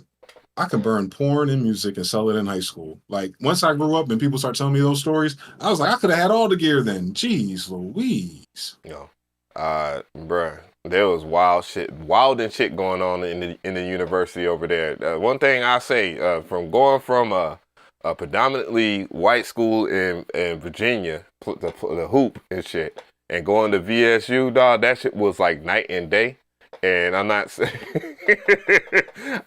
that literally or anything like that. So pause on that. But that shit was night and day. When we come to like, I was selling CDs over here at the University of Virginia. Allegedly. Allegedly. And then I went over there to Blackie Land in Petersburg, Virginia. So people know I'm really like that in terms of being in the DMV area. And it was, boy, I'm telling you, bro, I was up there like a mug. I was up like a mug selling damn CDs and shit like that. Said that's not cool, bro. It's crazy. Shit. You'd be surprised at the people and their stories, bro. Especially if we're talking about plugin companies.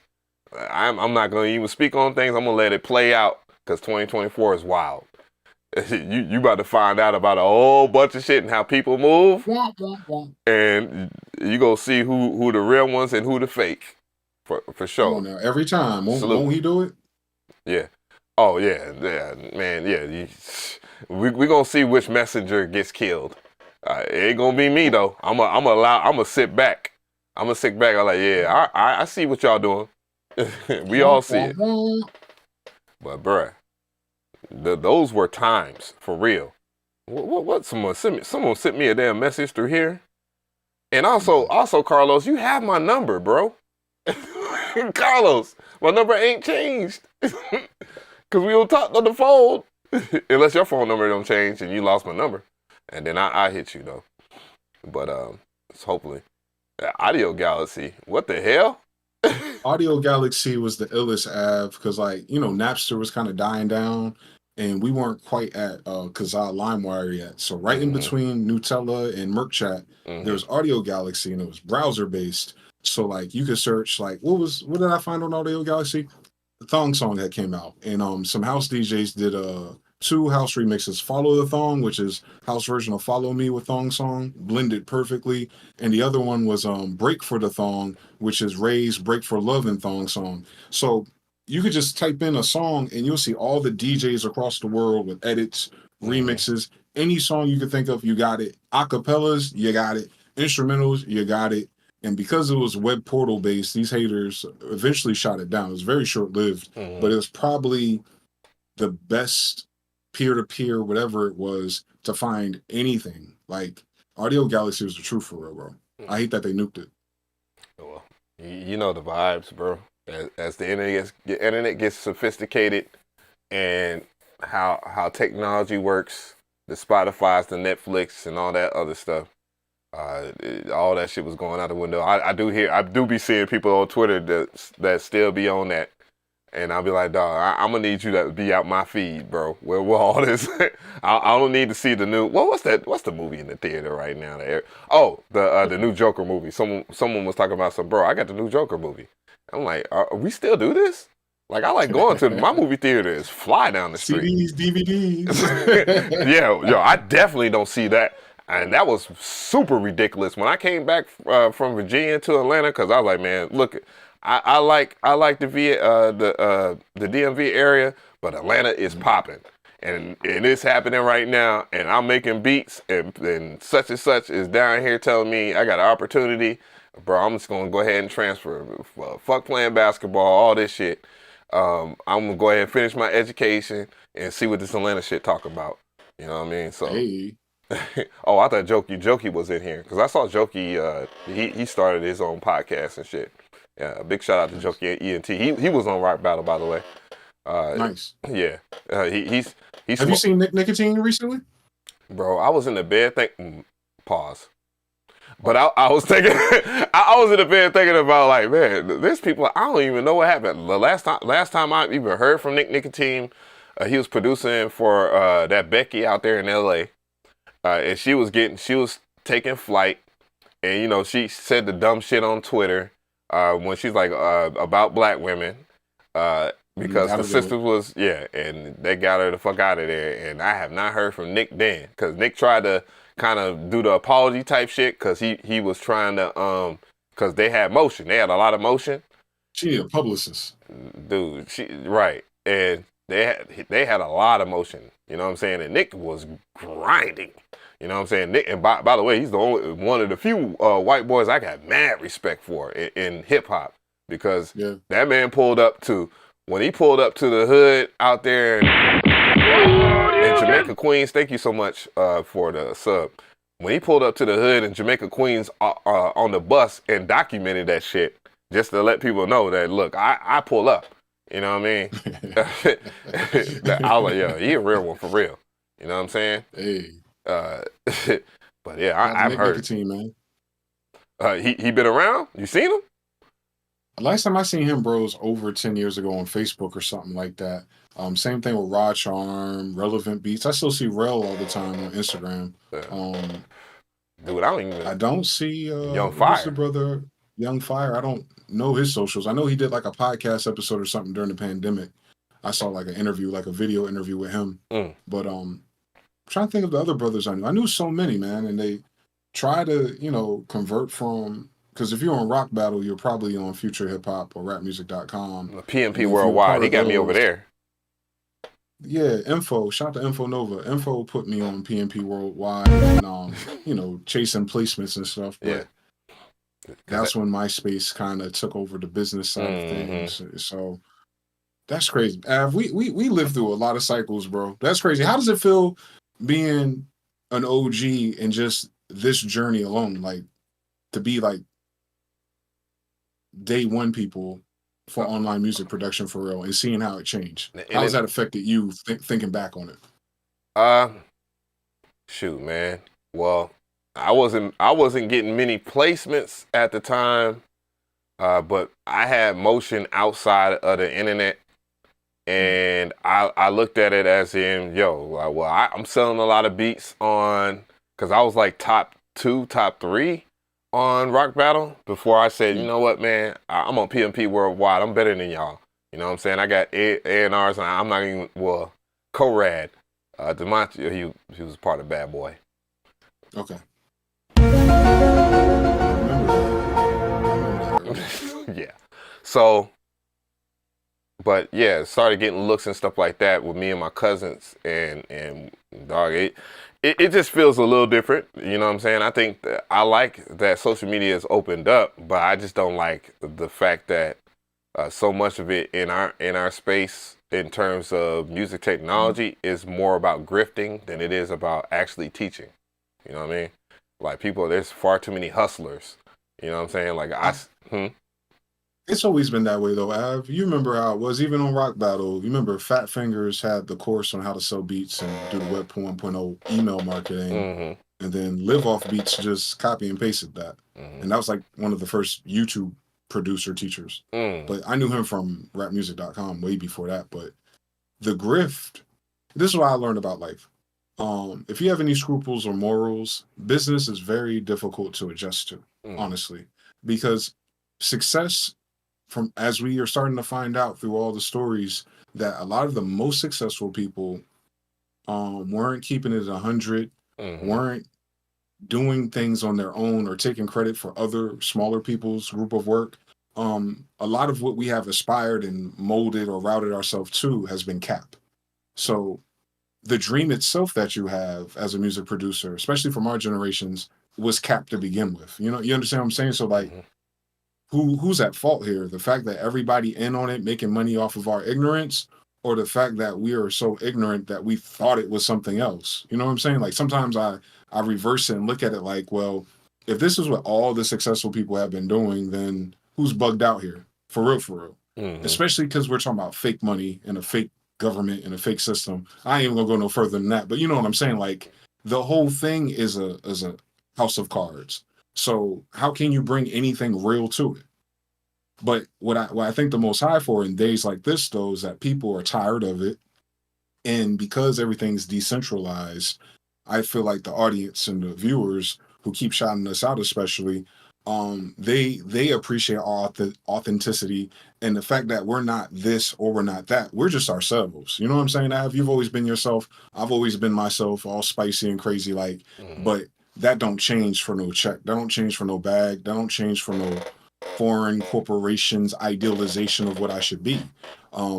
But that don't mean we make a lot of money because of that. You know what I'm saying? You know what I'm saying? What I'm saying? Cash apps, please. But I didn't know, Av. I didn't. When I started out, I thought these dudes was keeping it 100 for real, and more often than not, none of them were. You know that. Well, the new grift is the whole negative shit. Like, and I'm gonna bring his name up, and I know people gonna go ahead and run back to him or whatever, dog.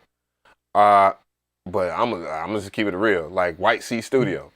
Like I remember when he was doing the whole snake oil thing.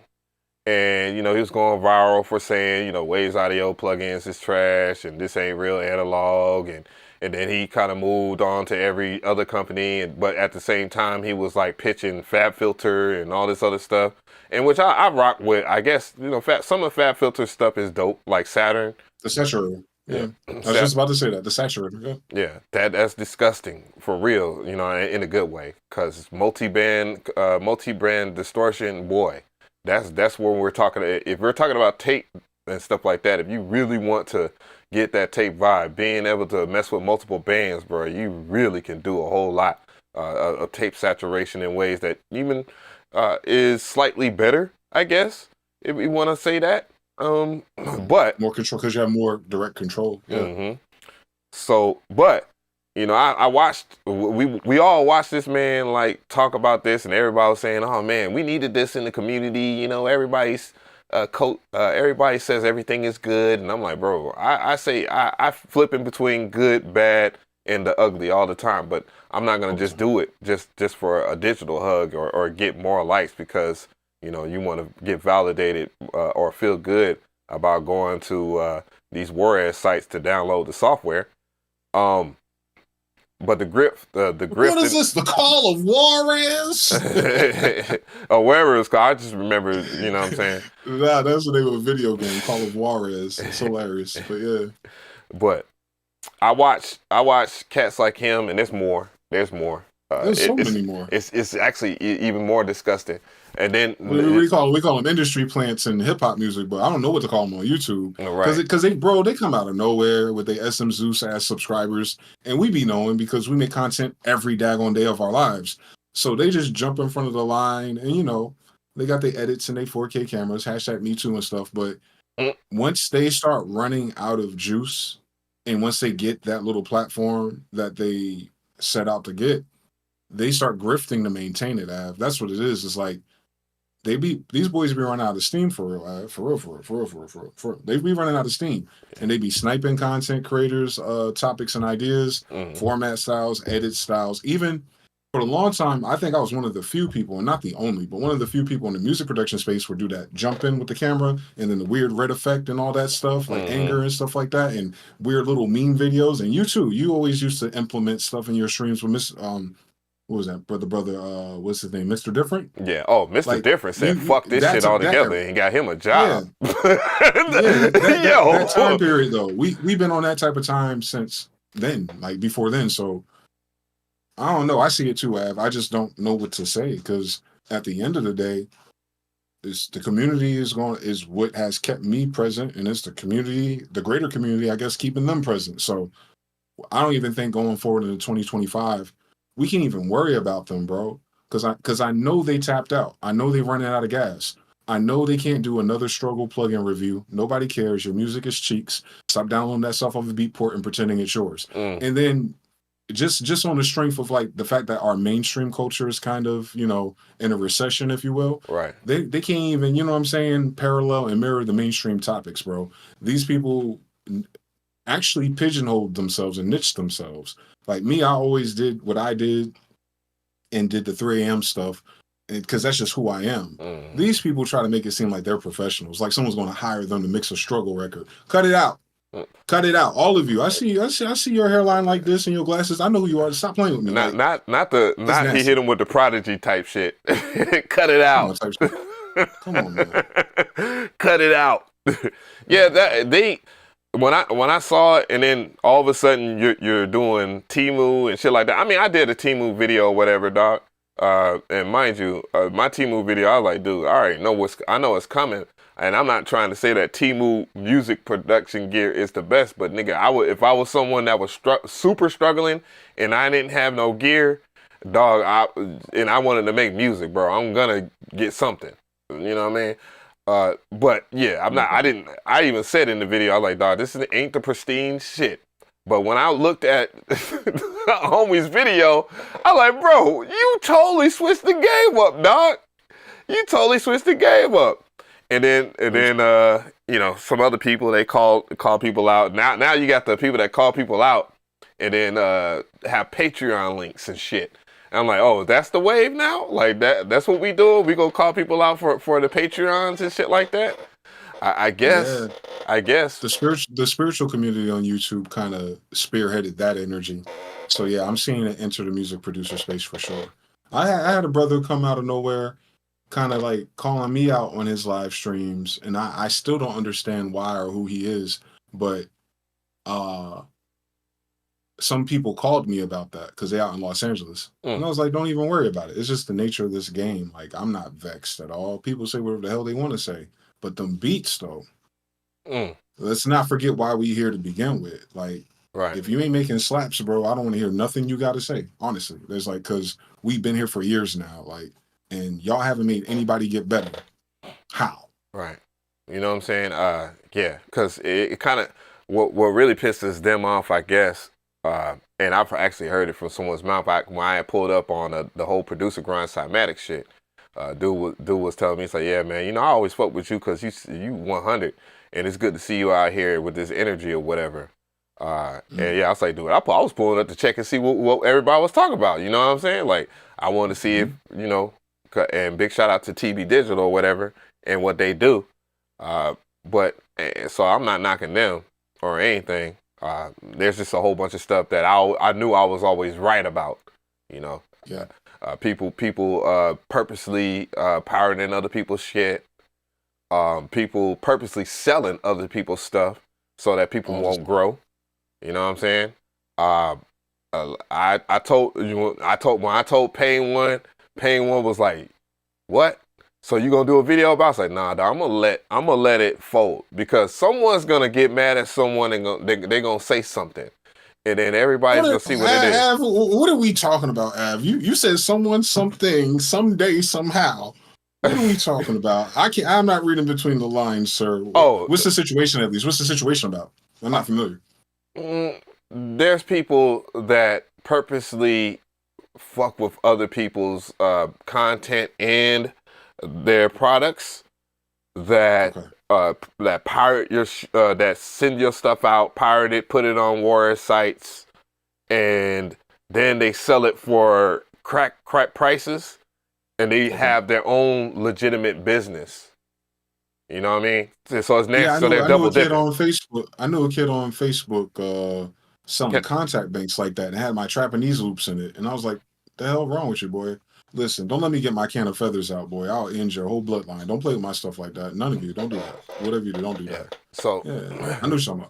So there's a whole bunch of stuff going on in this space that, especially with the quote unquote grifters, they are definitely running out of time because now they starting to piss off their homeboys. And that's why I'm letting the shit unfold because people so greedy, you know, they start getting to the money and they start messing with other people's money, and then they're starting to reveal themselves. And that's why I know things are going to be all right because people greedy. I got you. Yeah. It's not even that. The hot word of the decade is narcissism.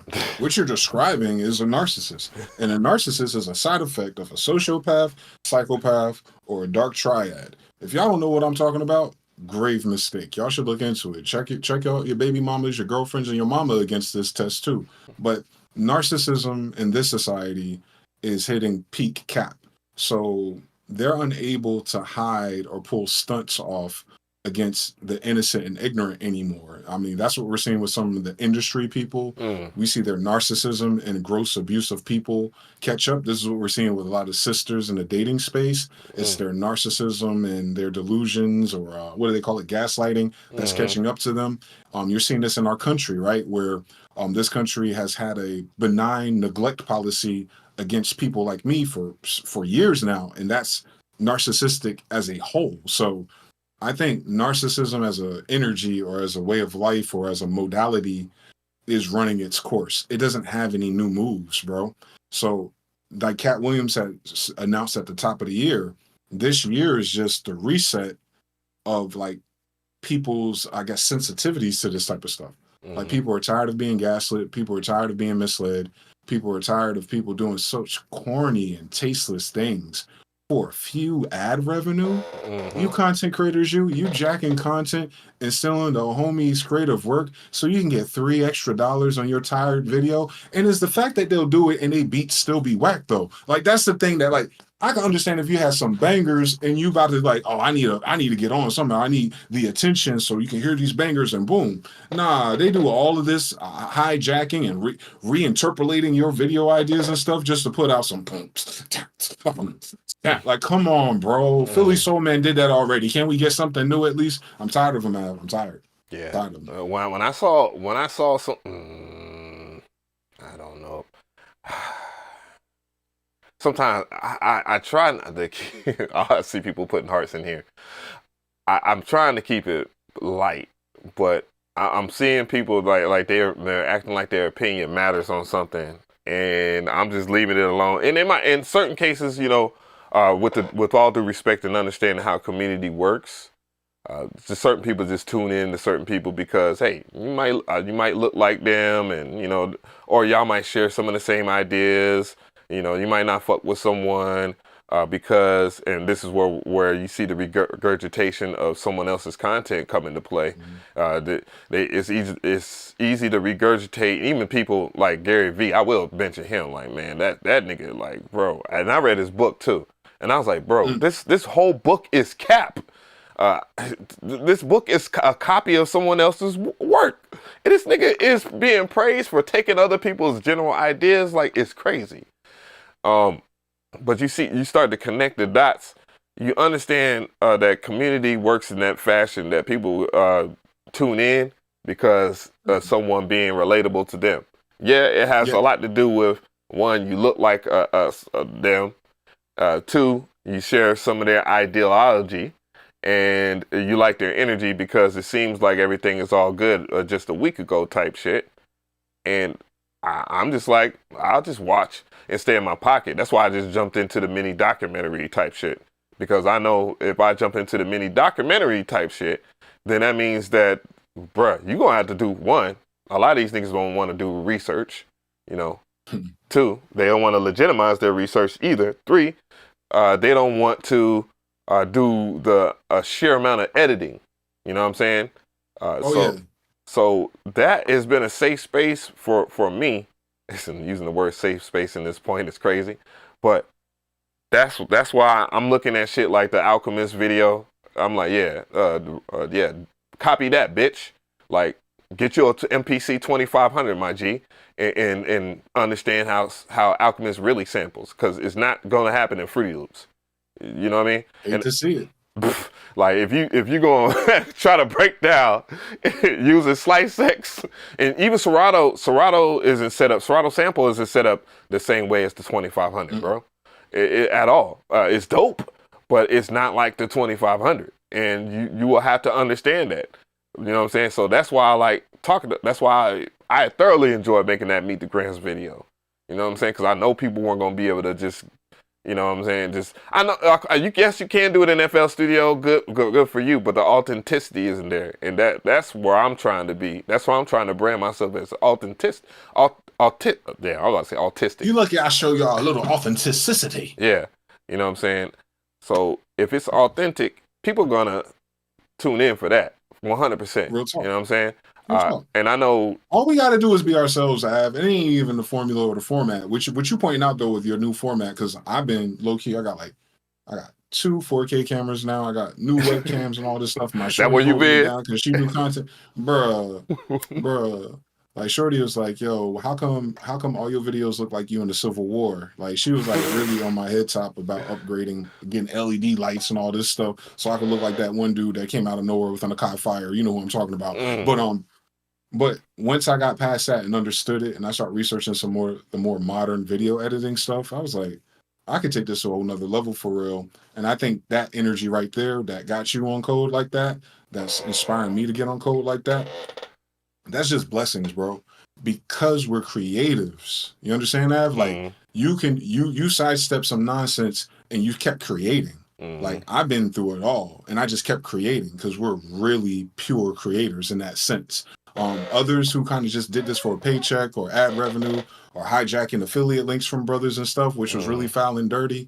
Your greasy grandma, I ain't forget. Oh, like, don't let me talk about affiliate links, bro. The way they did us in terms of affiliate marketing, bro. And I noticed this with Plugin Boutique. They messed around and did it all, everybody's shit. You know what I'm saying? So they can keep the money and all that. You know what I mean? And I'm like, bro, do you not realize I used to wake up at 4 or 5 in the morning, edit the video or record the video, edit the video, boom, just to have it, send it back to Plugin Boutique so I can get some type of a look. Same. And then all of a sudden my affiliate links don't work no more. Like, that's crazy. Bro. How you gonna do me like that? Same, bro. And then the brothers who try to get in on that, they'll start reviewing plugins they know they don't even use for genres they never even made, and it just got real corny, bro. So I kind of fell back. I was like, let me see you copy the gospel. I mean, that's how 16 levels came about. I was like, man, fuck this shit, man. I'm not making anybody else no money except for me and people that I really fuck with like that. You know what I'm saying? Yeah. And I'm not trying to jump into anything. I've been here in the hip hop shit forever. If we're gonna be keep it all the way. So if you want to jump into the hip hop shit and you want to sell the loops and all this other fuck shit, and then act like you really care about this shit, then bro, you gonna not care. Yeah, dog, you gonna have a hard motherfucking time, dog. Because what you don't realize is that the internet is the internet. Yes, you can get rich and all this other shit. That's not necessarily what I'm here for. Though it's provided a blessing of a career. I ain't gotta have to deal with this fuck shit that these white folks used to put me through when I had to struggle at a motherfucking 9 to 5, and it still wasn't good enough. You know what I'm talking about? Oh, I'm getting triggered, Av. Don't do it, Av. I don't even give a fuck. They about to really find out how much I give a fuck by the end of 2024. Real talk.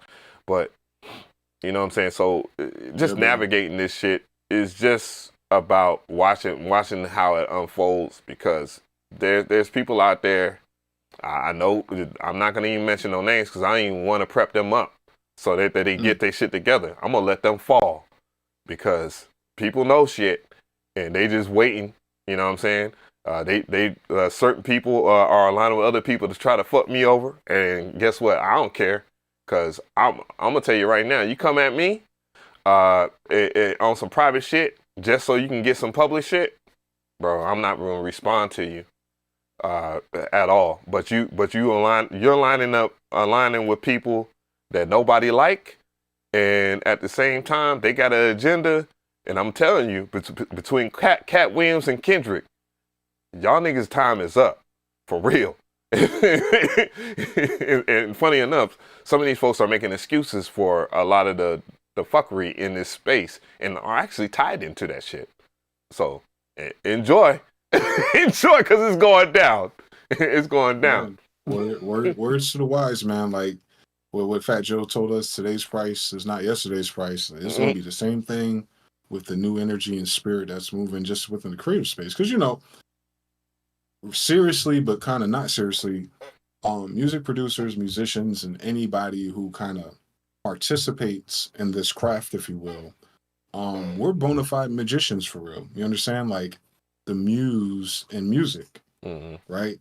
And that's a gift. That's not like everybody just can't do that. Everybody's not touched or blessed or chosen to be able to wield sound, let alone teach it, let alone manipulate it. Like, you know, in the beginning, the Most High said, let there be light, meaning sound precedes light.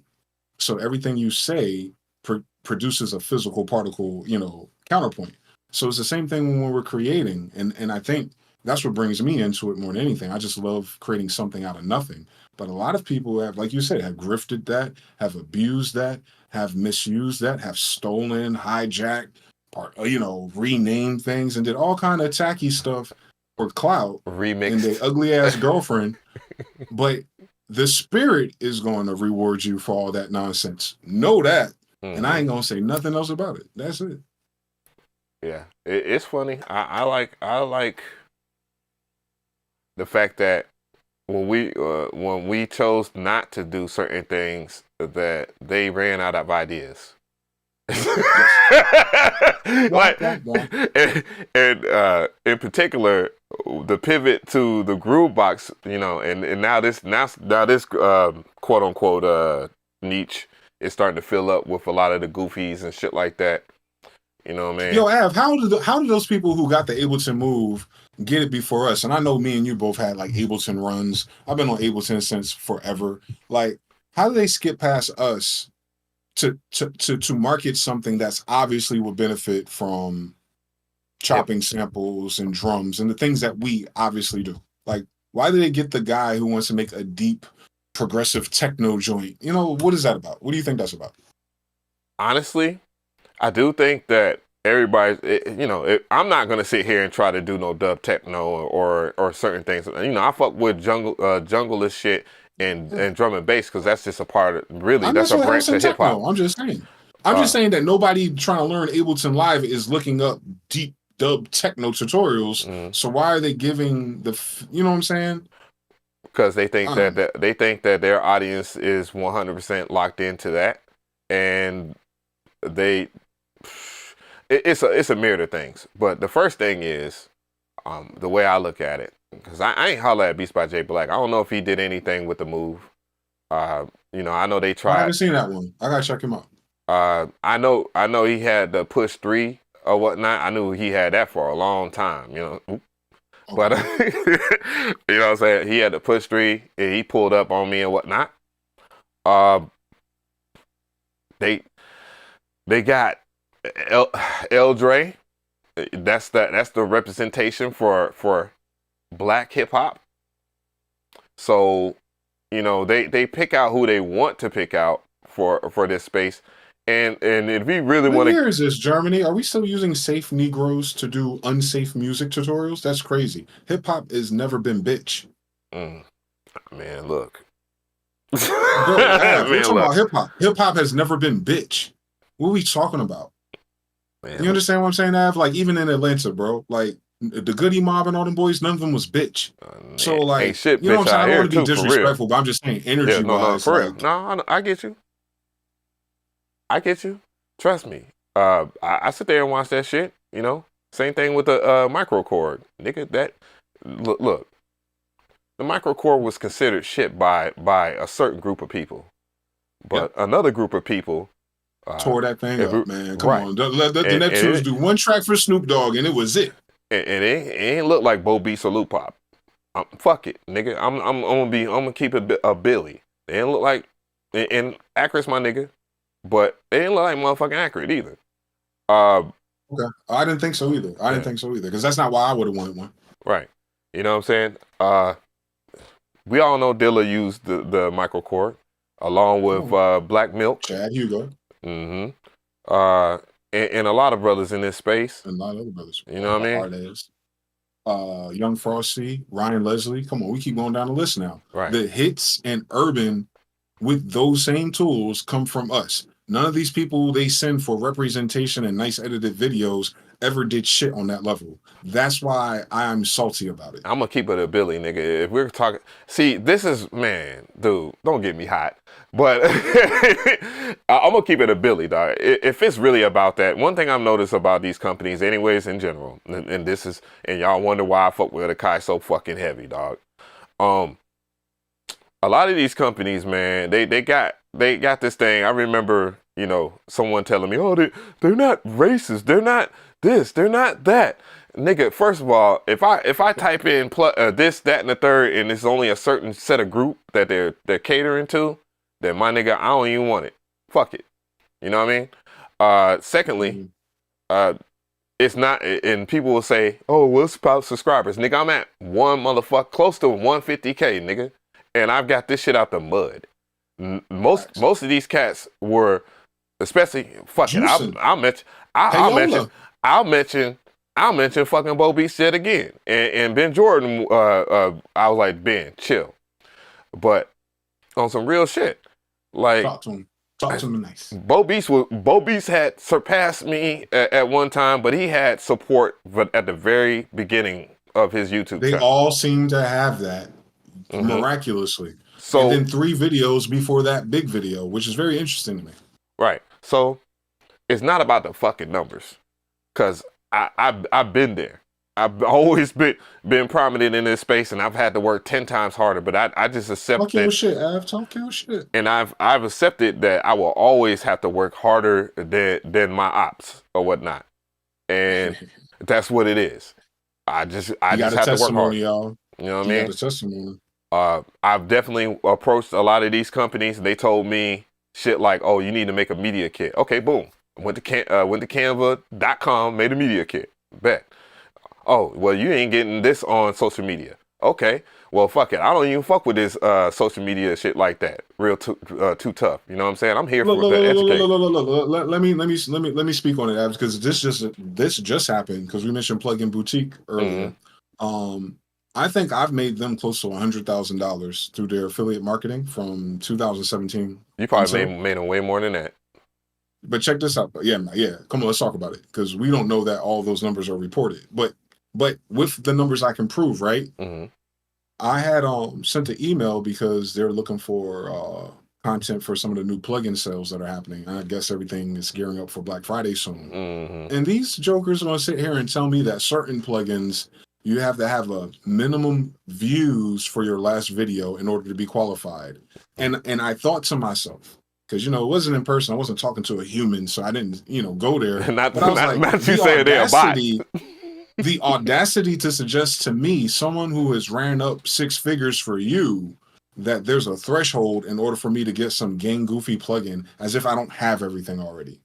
That type of stuff is real, y'all. Like, I won't say it's because of race per se, but if this is a grift-based economy and numbers sell everything, because brothers are underrepresented and our communities are tighter and smaller, they overlook us and get to blame it on numbers. But having a threshold on whether a brother can get access to the plugin and all that after he made you 6 figures, you understand what I'm saying, guys? I'm not saying I just emailed them off the cusp and they don't know who I am. I'm talking about, like, they can sign in, they can search my email in their database and say, oh, this lucky Negro makes us a lot of money. I wonder what's, you know what I'm saying? Like, a view minimum, as if niggas can't go on any website and put $5 to buy those views. Stop playing with me. Stop playing with me.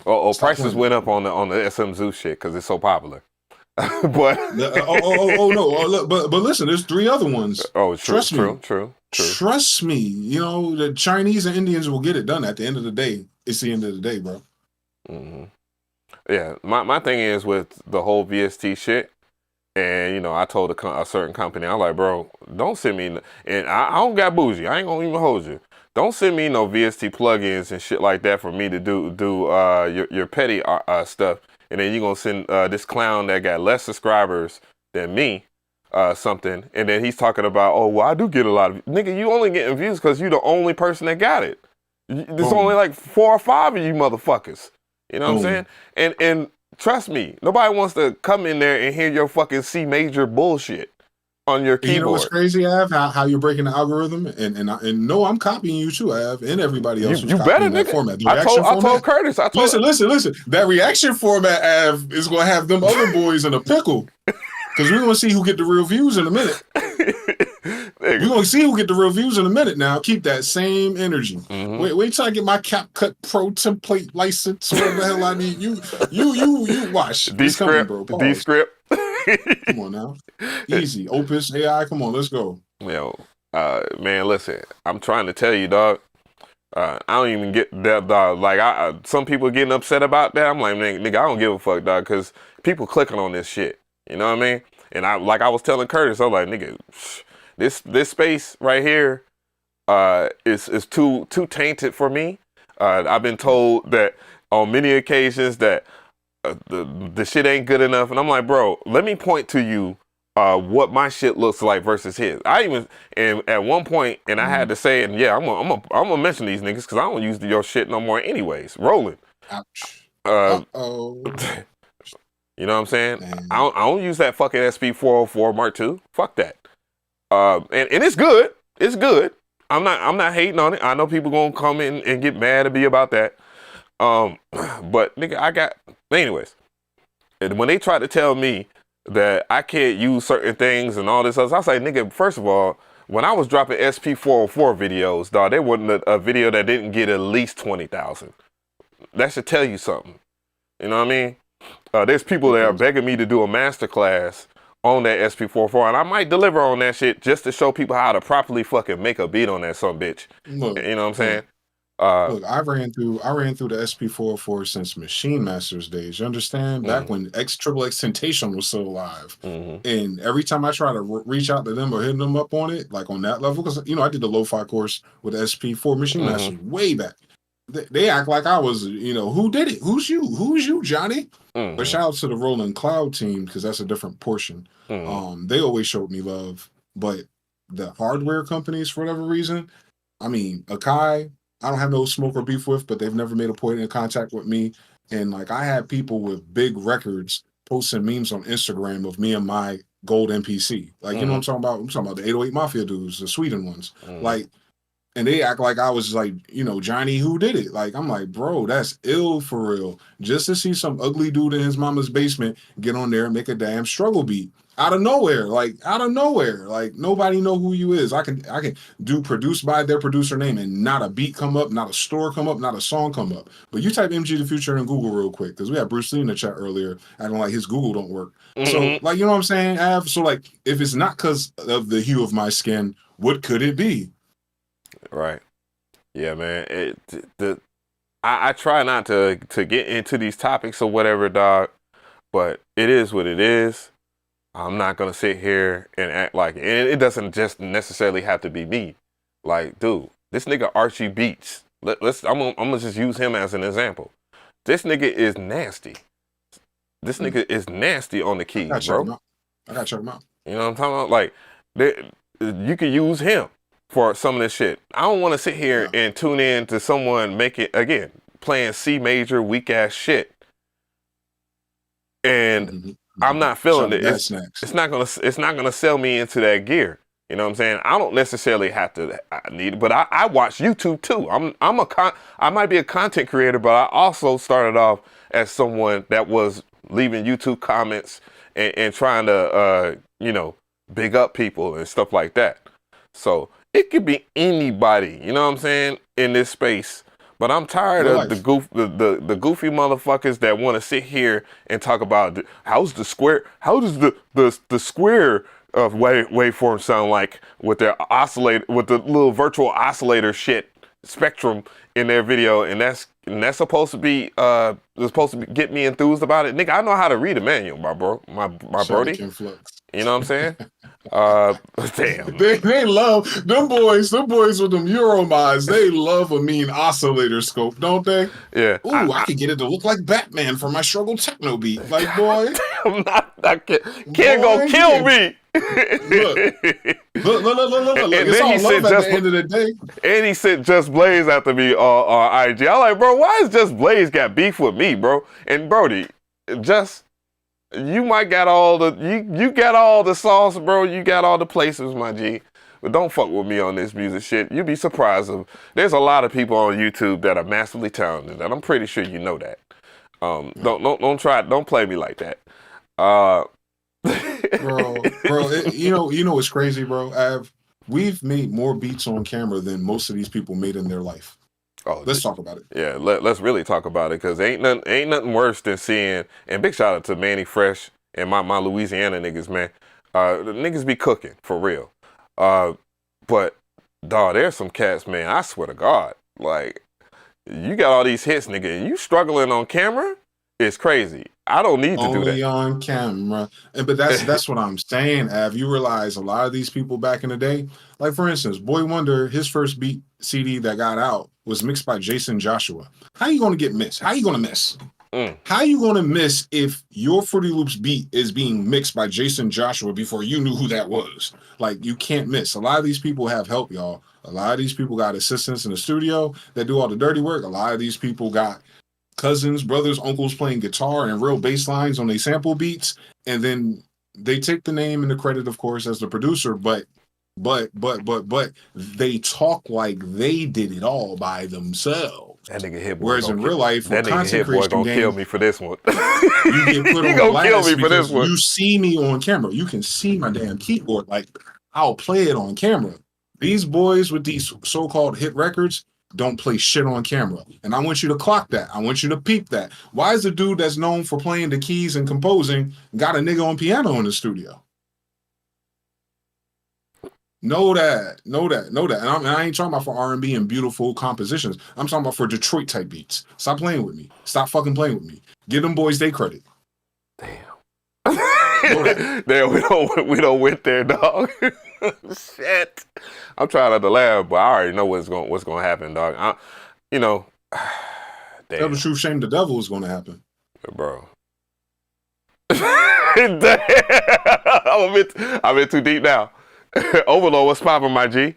Yeah, man. So, but back to what we was talking about in terms of how this YouTube shit, quote unquote, works, dog. Yeah, I've seen so many the wool being pulled over people's eyes, and certain people get the control or whatever, and it's only certain companies. You know what I'm saying? Korg, I'm definitely calling that shit out. Korg definitely be on that fuckboy shit. What's the other company? You see it. All you have to do is just go to your YouTube search, and when new gear drop, you gonna see a certain group of people doing shit. And then that's not even what gets the shit popping.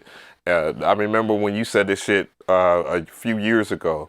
He's like, man, y'all, we sit here, we watch they shit, they get the views, and then we turn around and we get the shit popping. Every time, brother. We get the shit popping. Every time. We fall back into the shit. So I just stopped, being a part of that. Because that's why views don't really matter though, Av, and that's the ill thing. So all right, so you're a company and you're looking for content to debut your product, and you try and get the velocity, right? Like 50,000 views, 100,000 views, more if you can. But we sustain it, bro. We make the packs to keep that product relevant to the actual users. We figure out the community wants to know how to do this, and then we do it. Although me specifically, I hate doing shit like that, but I'll do it. I'll talk my shit, but I'll do it. I'll make sure that everyone is competent. These people that they pick to do these videos are just, you know what I'm saying? It feels like template videos, bro. The same B-roll camera angle, the same talking point.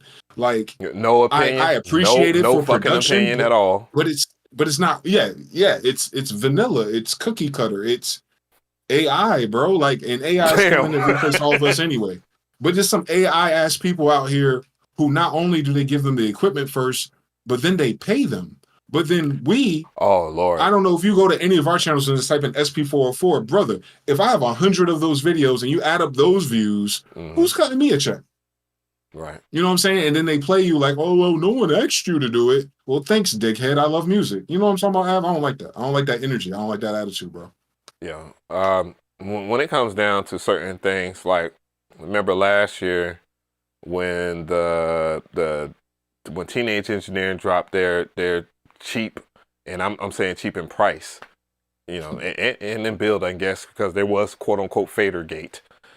The EP 133 with the Muhammad Ali, because I remember Bolo speaking on it or whatnot for a second, but I didn't think it was 100% genuine. Bolo, I ain't got no beef with you, by the way. I don't want nobody to say, oh, they hating on Bolo or anybody to extra glazed Bolo. I do. I'm hating on everybody. I'm not hating on Bolo. Everybody. Don't send that smoke to Av. Send it to me because I want to have a real conversation after I listen to your beats. Don't talk to me. But yeah, so, you know, I did my videos or whatever, and I had my opinions and all the comparisons, I guess all the shit that almost everybody else do, and I cooked up, had a live stream that live stream was nasty work, by the way. That shit was extra nasty work when I look back at the comments, bro. Yes. I'm like, nigga, like, first of all, who actually is making beats with this machine, bro? Like, this shit is a 64 meg, and I'm killing it right now, and y'all niggas is still hating. You know what I'm saying? I like, bro, and Cuckoo, my dude, you know what I mean? And I got his album, but dude, is that what you really expect to showcase a sampler? Like, for real? Like, you serious? He did a good job. I mean, the video, I think that might be his highest viewed video on his channel. You know what I'm saying? You know, but come on, man, that's not what we really expected.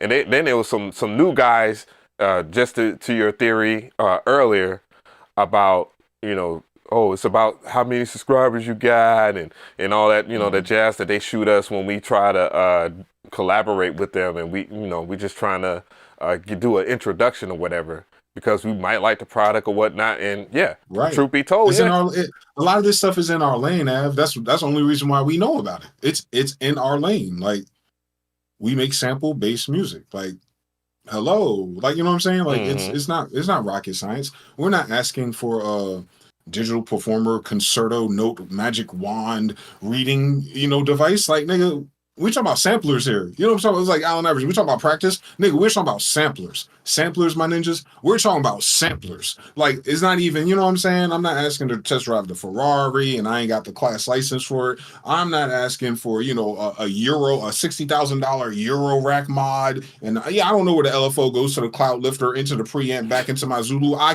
do know that, by the way, but you know, that's my cup of tea. But this hip hop lo-fi shit, bro. This hip-hop lo-fi shit, bro, check the dates. That's all I gotta say about it. Go on YouTube and check the fucking dates. Stop playing with us, bro. Yeah, so I look at this space I accept it for what it is. I guess that's Boo coming in through the door, or my new thing. Congrats, player. You can't keep a real one down for long, can they? Oh, no. I don't struggle with the women at all, bro. Now that's 6 foot 6, 230. Talk it, Av. and now that I've been in the gym, big dog. I've been in the gym active for about a year and some change, dog. I really don't struggle, bro. Oh, I'm trying to get like you, big dog. I forgot Av used to hoop. I remember. Yo. Okay. But yeah, man, in this space, man, I don't be tripping about it because there is some things that I don't like about, you know. Because I can't just act like I don't have somewhat of quote unquote privilege or whatever. I mean, I fucking had to fight for that shit. But Facts. Yeah, there's a lot of other bullshit that go along with it that I don't like. You know what I'm saying? I've done reviews where I've actually had an opinion. A review is about an opinion. That's what it is. You know what I'm saying? There's facts. Yes, you can talk about. Oh yeah, and it has the specs and shit like that type shit.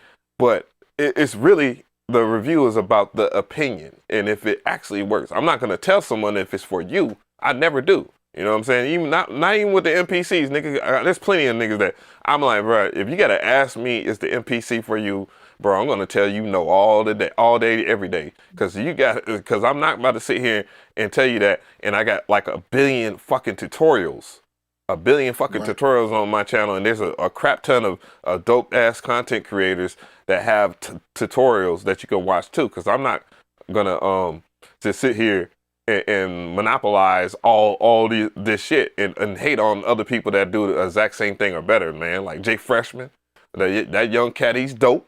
MG, dope. There's some dope brothers out here. Like, I'm not even hating on nobody's talent pool for real. I don't want to get that twisted. Listen, whoever you are and whatever you do, keep doing it. Do it to the maximum. Just make sure it's authentic though, because I don't like how in our space, because Av's been here for what you've been doing this at least 10 years or more, right, Av? 18 years, dog. So you started YouTube like day one then. Mm-hmm. I got grandfathered in around 2016, so for me it's like 8 complete years or more, or whatever that number is. But yeah, bro, I just hate to see people come out of nowhere, step on our toes and our branding and our ideas and concepts, and then get all the opportunities, and then when it's all said and done, they're gone. They don't do no follow-up videos. They're not engaging with the community, but they get to walk around with $5,000, $10,000 or more dollars, and then what I'm saying, the recognition, to parlay that into other stuff. But meanwhile, we're in the mud, day-to-day interfacing with the actual community and actually making it hot. You know what I'm saying? I have there's people if that it wasn't just for this pop type up of content and culture, half this shit wouldn't be popping, bro. There's people that just pop up only to do reviews. Only. These niggas got Patreons. I'm like, how in the hell are you gonna get the gear for free, get the sponsorship, get all this? And funny enough, they don't even really get criticized like that too. You know what I mean? But you get all this. not the machine though. If you got the machine, I thought you had the plus. Someone in the chat, now this is the MK3. Someone in the chat said, "I know machine is blasphemy."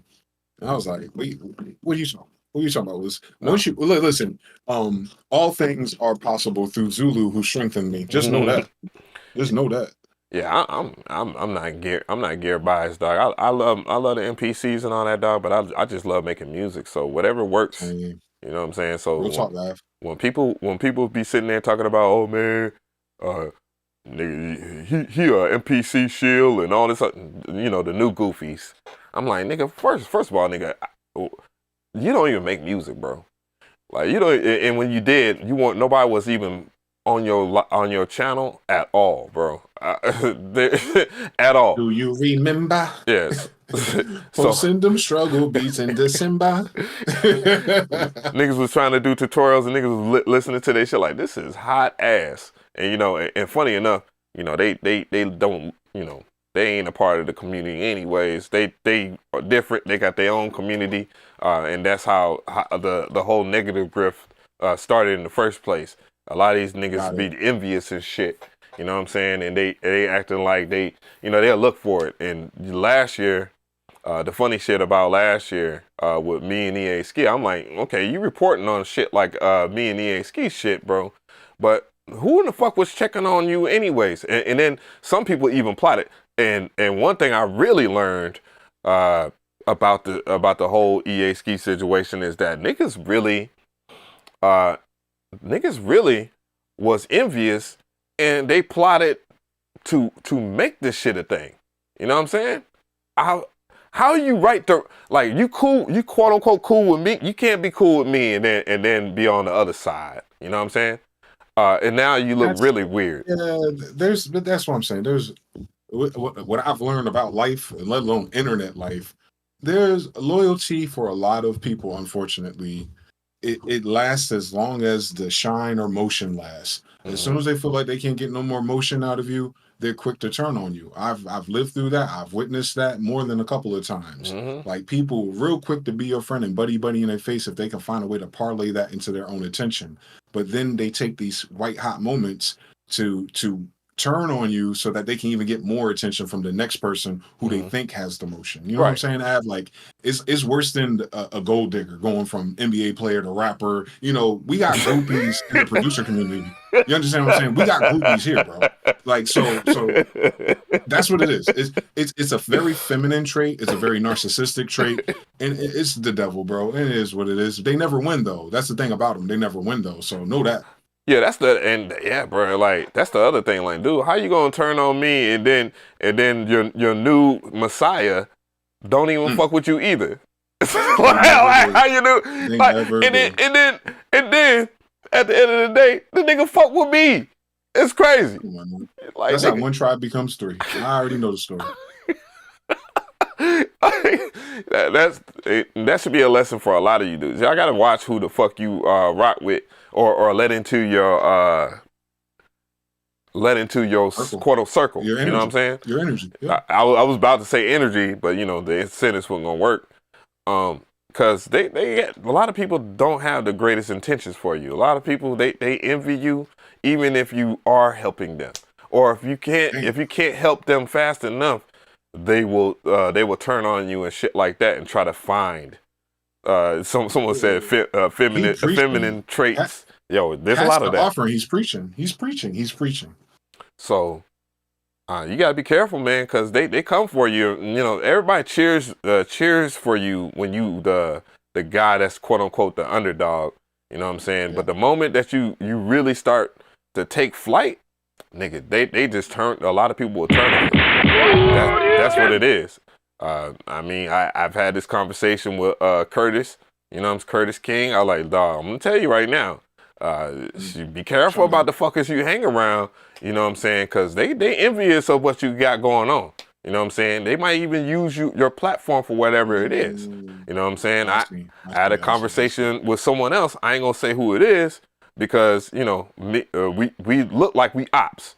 So some of y'all that's buying into the bullshit, you don't know what's really going on. But that's how we finding out who out here doing the fuckboy shit. You know what I mean? So game recognized game, and I want people that might be tuning in on some you know, because you always got hate watchers. I want you to understand, we playing the game better than what you playing it. Just let it be known. Let it be known. What do I always say? You mad at me, but I'm not even subscribed to you. Right. What are we talking about? Right. What are we talking about? Why are you here? You're weird. Or what someone said on Twitter one day, the very few times I tune into that crazy shit, they said, isn't it crazy how a lot of y'all swear up and down you fans of someone or that you like someone, but every day you talking crazy to them and you don't even know them. Don't even know them. Talking crazy to someone you don't even know or met. That's nasty work. Is important. Mm-hmm. That's nasty work, bro. So, very nasty work. We gotta do better, man. True. We do. True. We do because like I have on some real spill though, like outside of the YouTube virtual instance of it, the music industry itself and hip hop itself is uber super duper vulnerable. Like we can have a disco day or disco is dead moment at any moment, or hip hop or trap. And then everybody will be course correcting and redirecting their energies. You know what I'm saying? And so if we let the mainstream go outside like it's going out, it's the only thing left is us, Av. Do you understand what I'm saying, you have? Like, but Timberland is it really going out? Oh, go ahead. Let me finish your thoughts. Well, I'm talking about the era, though. I'm not talking about music. Music will never go out. But I'm just saying the era of looking to the industry for opportunity and your favorite producers and what they're doing and why they're doing it. All of that attention is YouTube. Like, this is the last radio station for that era. Mm-hmm. And we're the disc jockeys. You understand what I'm saying? Mm-hmm. And I think everybody realized that for a while now, but you're finally starting to see it and realize it. Like, if we're not doing content, no one's talking about music production. Mm-hmm. Mm-hmm. I mean, what was I gonna say? Well, the way I look at it, because you know how people is just saying like the music industry is dead and all this other stuff, and there's no money in the music industry now. I'm like, bro, have you not been paying attention to what niggas been saying about the music industry for the past, if not this half a century, if not longer than that? Nigga, there's never been money for a certain group of people, bro. And the energy switches in hip hop had a lot to do with image is everything. Like, an image is everything. So if you can control the image of people, and right now it's fucking with the sisters heavy because they feeding into all the bullshit. You know what I mean? It's easy to grift the sisters. So you got the icy spicy. I said it wrong on purpose. Sexy Red, the Cardi B, you know what I mean? And I gotta, I'm not trying to come. I know, I got homies over there, on some real shit. So I'm not really coming for Cardi like that. But the energy that the Meg Thee Stallion, I replaced Cardi with Meg Thee Stallion. How about that? And all that energy, that stuff is being controlled to absolutely destroy us. And hip hop was in a different space when we're talking about when it was in this very essence for a reason, dog. And I get it. Like everybody wants to have their space and whatnot, but to at what cost? At what cost? But if we're talking about the industry in general, there's not many people that will sit there and say, man, I love this industry. Yeah, there are people that are up right now and they might be getting to the money, but that shit always ends. And then they have to pivot to something else. And if you only good at one thing and doing one thing, like I'll use as, for example, Ice Spice, that, she a fine Puerto Rican, but I don't fuck so many damn fine Puerto Ricans. I don't know about that, I don't know. You be throwing fine around very, very liberally. Nigga, I don't want to be the guy to say I ain't got no type. But come on now. Okay. But okay. I loves me some women, dog. All shapes and sizes. Not long as you don't look like no. Okay. As long as you ain't looking like the Michelin Man, you know what I'm saying. That's why I have mustache so full. If you know, brother. Yo, but after the gimmick is over with, what you got? You know what I mean? And then again, with the point of image. Dude, if you're not controlling your own image, man, then who is? And then everybody just connecting the dots, bro. It's unfortunate, even with the whole Puffy thing. My experience with Puff Daddy, we had a whole live stream about that. I ain't been to the Puffy parties and nothing like that. I'm talking about as far as me meeting Puffy and seeing this man put in work. For someone that's supposed to be as allegedly a billionaire and all this other stuff, but it's not even alleged, dog. Because they broke it down. Like there's a video right now where they broke down the whole entire situation and why it's unfolding the way it is. And there ain't nobody that can say it's on some conspiracy shit because this is all facts. Now I'm not excusing the behavior or anything like that, but we all know that this man he butted heads with the wrong person. And then his past started slipping out because of the woman that he was with. And the way he mistreated a woman, and they capitalized on that shit. And since then, it's been on and popping. But what do they say though, Av? It's called. There's a saying for this. It's called "Live by the sword, die by the sword." Oh yeah. The same way that he allegedly kept extortion in order to get business deals on certain individuals at his parties, that Diageo company, I think you're alluding to, kept extortion on him too. Oh yeah, for sure. That Mossad way of doing business in the Americas is just a way of life. Like, we're dealing with grifters and people stealing from you. But if you dare get your wish and go to the next level, you got to deal with niggas who will smile in your face and give you $1 million at the same time they're setting you up. And to tell you to don't get better on the way up. Yeah. Oh yeah, for sure. I've definitely had these conversations with people that have been affluent and people that have power. One thing that I haven't talked about as far as like 16 levels or whatever, but I kind of alluded to it and I showed. I don't even think I had that picture on. I think I deleted it off of IG because people were trying to connect the dots in a weird way. But I mean, just out in the open, dog. I was about to do a deal with BlackRock. Okay. military industrial complex deal? What were they trying to make you do? Nah, well, they look. So BlackRock and a few other heavy investor venture capitalists are looking for to give specifically black men some kind of lift that's in the technology space, right? Because they know how the shit is looking weird. They know that there are people of color or whatnot in this space that actually know about coding and shit like that, and they have ideas. They actually, got shit going. And at that particular time, 16 levels, when I was really working my ass, I wasn't depressed and all that shit, was rolling. You know what I'm saying? It was rolling heavy. You feel me? So, I got into a room. Where, and it was a sister that put me on. You know what I'm saying? A sister that put me on to sisters out there that be putting us on for real. Right. Life. Yeah. It ain't many, but and she's older too, so she ain't with all the extra goofy shit that's going on in our black relationship spaces, and that's another grift again. So I didn't do it. I wanted to. It would have made this platform better. We definitely would have been making a whole lot more money, but to what? You know what I'm saying? What would I have been sacrificing? What we've been sacrificing for that? You know what I mean?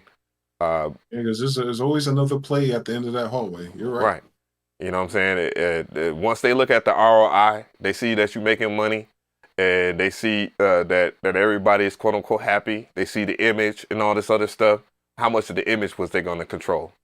You know what I'm saying? How much of the control of the business would have done? Because 16 levels is a legit business. Like I pay not only taxes, I pay for the business license in itself.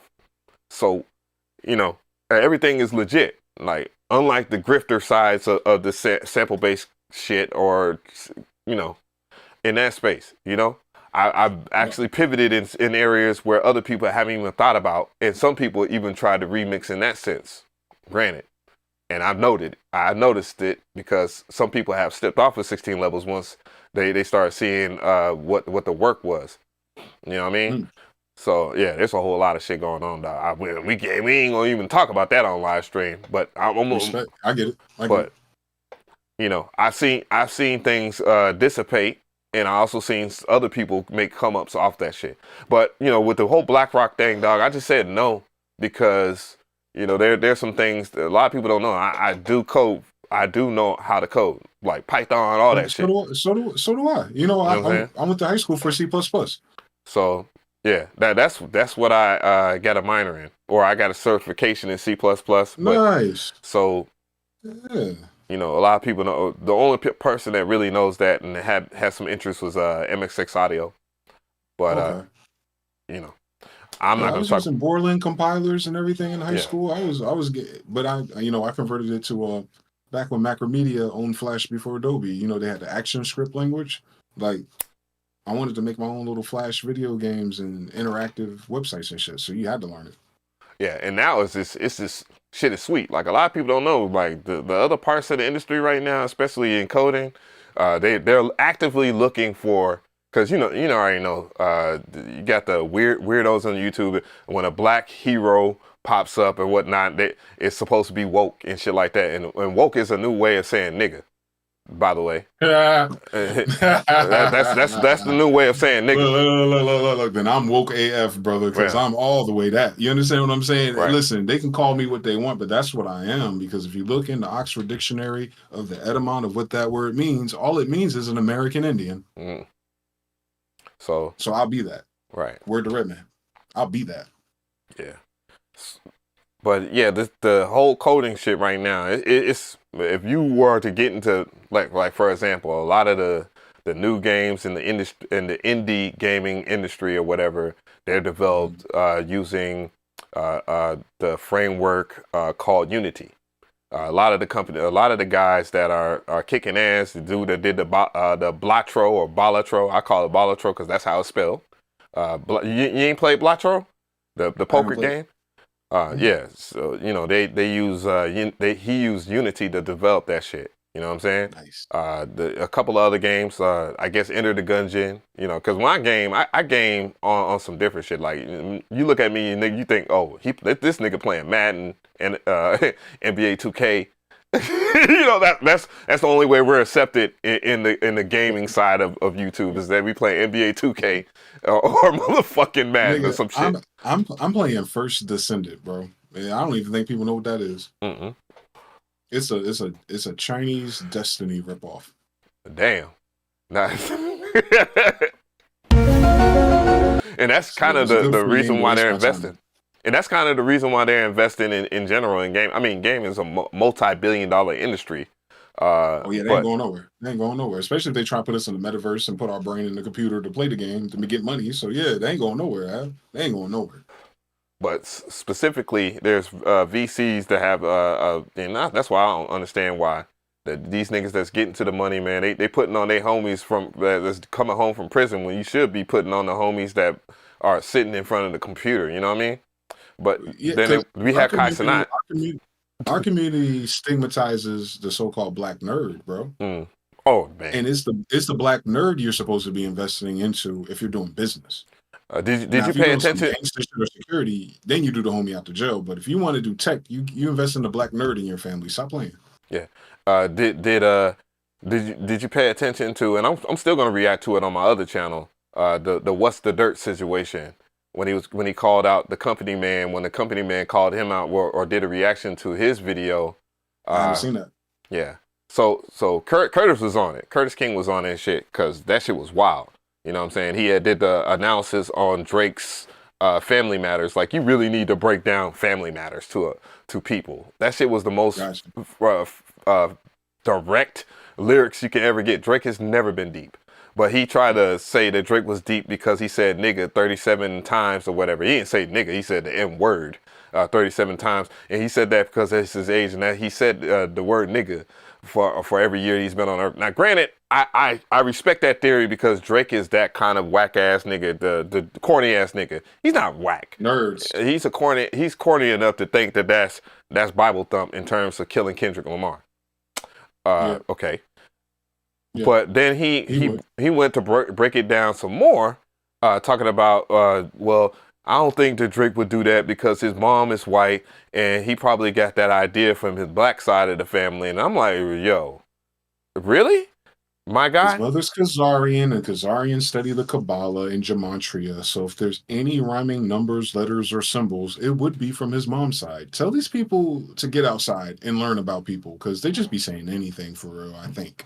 So the company man, the brother or whatnot that spoke on that and was talking about, you don't see the problem with you saying that or whatever, because what's the dirt, you know, he's a white dude in the hip hop sphere. And I'm not the type of, and by the way, if people see it and they probably don't, they gonna clip it anyways. That's how they doing your boy now.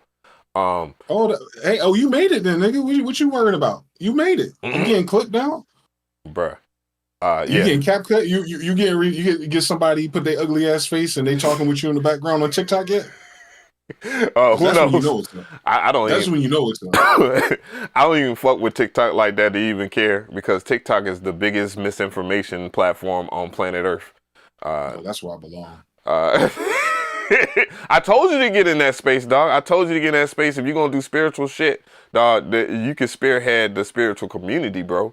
On some real shit. I'm gonna try to. I mean, I'm gearing up. Listen. I'm still editing the video right now in CapCut. Once I get nice at it, it's up in this stuff, brother. Yeah, shit. Real talk. I want to shit. I told Beast by J Black, like, dude, I ain't mad at you don't want to be on YouTube, bro, because the whole entire IG this, that, and the third, and I see your lifestyle, my G, dog. I needs that, bro. I want that. So I'm gonna get in that space. You know what I mean? But I ain't gonna be so tied into you. I'm gonna be in and out. I'll let you say whatever you want in the comment section. Fuck you. But anyway, so, you know, company man reacts to this shit. The company man is a straight, you know, he has some issue with that. I did too, because my parents, I know my dad says nigga, but he didn't say it around me. He said it around my uncle, which is his brother. You know what I mean? And I know my grandparents might play with that, but they didn't play that shit if we was around that type of energy. No. So with me understanding that dynamic and what they came from, bro, you can't just put that on anybody. Now Drake's dad was like quote unquote grew up in Memphis or whatnot and did that, and boy have people been digging deep down in that rabbit hole, tied in with motherfucking all the shit over there in the death row. Like I didn't even know that Dennis Graham, I believe, is Drake's dad, was tied in with all the Jimmy Hitchman type shit. When I found that out, I was like, whoa, wait a minute here. What is really going on? Yeah, the world is a really small place, and the music industry is even smaller. You'll find out that a lot of those people who make it, you know, whether by merit or not, a lot of them are just related. A lot of them are cousins. They're related. It's a family business. It's a mafia infrastructure. And the legacy of that is the sellouts from America in the 1700s and the so-called Black Europeans from the banking side. Like they've always been buddy since Carlos V came to Peru, and they don't teach us that history. So that might go over a lot of heads, but in real life, we're looking at their children all the time. It's very interesting once you start, peeking around. And a lot of people have been deluded to where they look like they're white. Yes. Yeah. So it's a lot of shit. They really screwed us over in U.S. history or American history and world history in general. But yeah. So you see this when they said that. Oh yeah, and Drake. And by the way, for those who don't know, if you haven't invested time into, and granted, that's why Kendrick is such a genius that he is. When he did the Euphoria song, which mind you, he basically was talking about Drake. Well, first the word Euphoria, and then Drake being the director or whatever executive producer of the show Euphoria, that was on HBO. That is about pederasty, by the way. Right. His uncle played that sample at the very beginning where he comes in on some chill shit. That was his uncle playing the guitar. The other Graham? Wow. So look, there's shit. That man Kendrick, they nothing to be fucked with, bro. He's very intelligent. He's very intelligent, bro. I didn't realize that because, I listened to his music. It was cool. I don't really listen to a lot of people's music anyways because I be so tied into my own shit. But just digging back into his albums and stuff like that, because I was like, bro, I never heard Kendrick talk about freeing slaves. So why is this nigga Drake saying this shit? Bro, you didn't listen to his music. Yeah. But, people who play with that type of language got a lot of friends of the opposite hue too, because what do they say? He forgot where he came from type beat. You know what I'm saying? Like, how does that even fly? Like, whether it's just witty, because we can chalk it up to rap lyricism, wittiness, and him being a freaking nerd. But I don't think he realized how that does not resonate with our people stateside. Like, whether or not we had ancestors in that condition or not, who are you using the clout of hip hop and urban influence to become yourself? But then the moment you get a chance, you show your ass to everybody. Pause. Like, that's crazy. Right. Like, that didn't help anything. You know what I'm saying? That didn't help the bars. That didn't help the diss. That was just a smack in the face to people who take that seriously. And I'm one of those people who take that seriously. You feel me? So like, yeah, like Drake lost me after that battle. It wasn't about who won or lost. It was about, like I said, this year narcissists were going to get exposed, and his little weird narky Scorpio came out and showed me what type of nigga he really was. Like, he ain't us for real. He can't be, because we wouldn't talk like that at all. Yo, the fact that he doubled down on that shit was crazy. That shit was extra crazy. I'm like, bro, it's for someone that's been trying to convince us that you black, bro. You ain't like that. But then again, Canadian culture is really different like that because you have a mixture of cultures out there. But a lot of people, and that's kind of how. Because their ancestors a bunch of hoes from France. Let's talk about it. You can look them up. It's called Casket Girls. 1700s France sent all they hoes to America, and they went from New Orleans to Canada. That's why it's Quebec and Montreal. There's a bunch of hoes and prisoners that situated that place. That's why they're freaky, weird, freaky frogs up there running their damn government. Mm-hmm. Yeah, it's big weird out there, dog. Like Canada is big weird. And then when I found out that the age consent for you to be to mess with someone out there at 16 years old, I was like, damn, no wonder it's like this out here. You know what I'm saying? But yeah, back to the point of what's the dirt, man. He's Canadian, by the way. And then all the people that are siding with Drake that got a big platform over there, they Canadians too. You know what I'm saying? There's a whole bunch of wild shit. And if you look at the platform that Drake is tied to, Kick, dude, it's a lot of PDF file activity on there. Like heavy type shit. Yeah. That's the bee's knees for real to these types. But this is genetic, bro. This is deeper than these weirdos having a voice on YouTube. Mm-hmm. This is like in their family because there wasn't always an age of consent either. Mm-hmm. And if you see the space for what it is too, because one of the biggest, and I bet he happy this whole Diddy shit going on, but people gonna tune right back into his ass. You know what I'm saying? The number one guy. He got a ring of weirdo stuff, and he promotes stuff to children, and his channel is based on, children content or whatever, bro. It's crazy. You know what I'm saying? Then the next mofo, I never watch this stuff anyways, because I don't relate to that type shit. The dude that rocks the mullet and the mustache and the glasses, whatever his name is, Dr. Disrespect, yeah. You know what I'm saying? Yeah. He tried to play that off like everything's peachy, right? Like, like that was normal. And it's a married man too. Before we even ratchet down to the basement of the nastiness that could be. When you a married man cupcaking with a teenager on Discord, that's crazy. Yeah, it's crazy. And then like you should have been talking to her. You feel me? Like it shouldn't be no cupcaking, let alone inappropriateness. Like you married, bro. Like you bugging, a millionaire at that. Like just playing video games, weirdo shit all over this place. And same thing with Mr. Beast too. Know that? Yeah, and I'm looking at we're looking at the motion of how stuff is going, and trust me, there's people in this technology side that's on some weird shit like that too. Bruh. Yes. Some people have got. Don't mention no names, please. We're gonna leave them out because shit gonna get violent with me, and I'm not trying to be violent. I'm not trying to get violent. Nah, you safe. But they definitely. We ain't gotta do that. But there's definitely some weird stuff. They had the little houses and they had the sweatshop, and you know what I'm saying, they don't rock with certain people that's in the media that's supposed to be allegedly with other people. You talking about people, hypothetically, does this sound like a familiar situation in connection to all this? Like someone who would be in the bedroom eating raviolis out the can with their bathrobe up to their neck, but their neck's bustling out, and a girl walks in and her boyfriend's there with her, but he wants her to shut the door behind her and just deal with her interfacing type business going on? Is that who you're referring to? Mm-hmm. And they all link together and shit.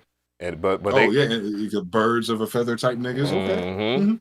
And they've been on a and their specific star player, platform too. Mr. Neurodivergent, went his own direction, and he's just doing his own content now, like nothing ever happened. I know what you're talking about.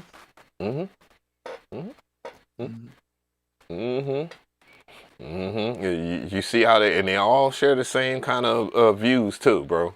And I noticed the motion and all that stuff, man. And they really be in literal bed with each other, bro. I'm waiting for this shit to unfold for real. No, I'm not, bro. Chat. I'm not. There was a don't type Canadian in no exposing ideas. that too a couple of years ago, right? There was a Canadian kid exposing that initially, about 4 years ago, right? Yep. There's a lot of shit that's going on in this space, dog. I'm letting that shit unfold. I'm gonna let that shit unfold, and I'm just gonna sit here. That's why I pivoted to the reaction shit, cause I'm ready. I'm ready, and I'm gonna hit niggas with the "I told you so" and this, that, and the third. Cause when it all breaks, there's gonna be so many people that's going down with them, bro, and it's gonna. it's gonna be the only time where I actually be like, yeah, this feel good. This feel real good. Cause I told you. We need balance in the force, that's all. You know, it'll never be one way or the other, but right now it's definitely lopsided to the disgusting fronting grifting energy. So there's definitely going to have to be a Libra act for us to get some equilibrium so we can build and grow again. That's for sure. Because the types you're describing right now, and big shout out to my Libras all the too. types. Shout out to Libras, yeah, but they've held us back. Their energy has held us back. Cause they got the little hive mind mentality, and they running together. And trust me, you gonna get your day. Cause I bet you watching. I bet you're watching. I bet the ops always watch too. They always watch. Some of which might have been banned, been blocked off my channel because I just didn't want to look. As much as I know how YouTube's algorithm works, where if someone leaves a comment and if they getting a billion likes or whatever for their little hot take or whatever in your comment section, I just got tired of this person just being on this side or whatever, bro. But you know, we all watching that. You know, big shout out to Metro. You know, I'm not trying to bring you into it, and shout out to the other homies that really do be cooking up for real and making dope ass music out of this generation. There's a lot of dope brothers out here in this generation under mine as well, for real. But it'd been cooler if those people that we always shouting out would shoot us out sometimes. You know what I'm talking about? Like, that's kind of corny to me. Y'all been watching us for years now. Well, I mean, some have reached out. You know, they reached out on some lowski woski, and you know, I appreciate some have reached out. Imagine how many more haven't. True. You know, well, one of which, you know, Metro, he talked about how he want to give back to the community. I was just like, bro, you really don't owe the community shit. Just saying that off the strength. Whatever you do is gonna be great. Whatever can get these other motherfuckers to stop talking about your shit inaccurately. You know what I'm saying? So, you know, that much will help. You know what I mean? There's no real secrets that you need to hold anyways, bro. Just let it fly and profit the way you're supposed to. Can't figure out. Right. Or just in general, a good ear. So but that part. So, you know, if that's the thing that's holding you back, my G, don't worry about that. You know what I'm saying? And nobody gonna really get out on your level anyways. And that goes to any of my producer homies that have been in this industry and they saying fuck the industry. I'm glad that the Alchemist in some shape or form has taken control of his platform to profit off his own shit, you know? Because I know how Alchemist feels, you know, about certain people covering his shit, and it just don't, you know what I'm saying? They just using his face in thumbnails thinking it's sweet. I definitely 100% know how Metro feel. Metro let it be known on the producer grind. Then those producers got to stop putting their name on other people's beats. True. Don't act like I don't know. I'm gonna be nice though. I'm gonna be really nice. True. But I see people. You know that side of the game is just never gonna change. You know what I'm saying? It's like the whole Timbaland and Scott Storch shit. You know what I'm saying? How in the hell you gonna call this man just a piano man? This man is fucking brilliant, bro. Let's see you cook up like that nigga. You know what I mean? He made me myself and I for Beyonce by himself. That's all I needed to know. Shit, the shit for me that made me just say, dude, this nigga Scott Storch is just nasty. Fuck what you talking about.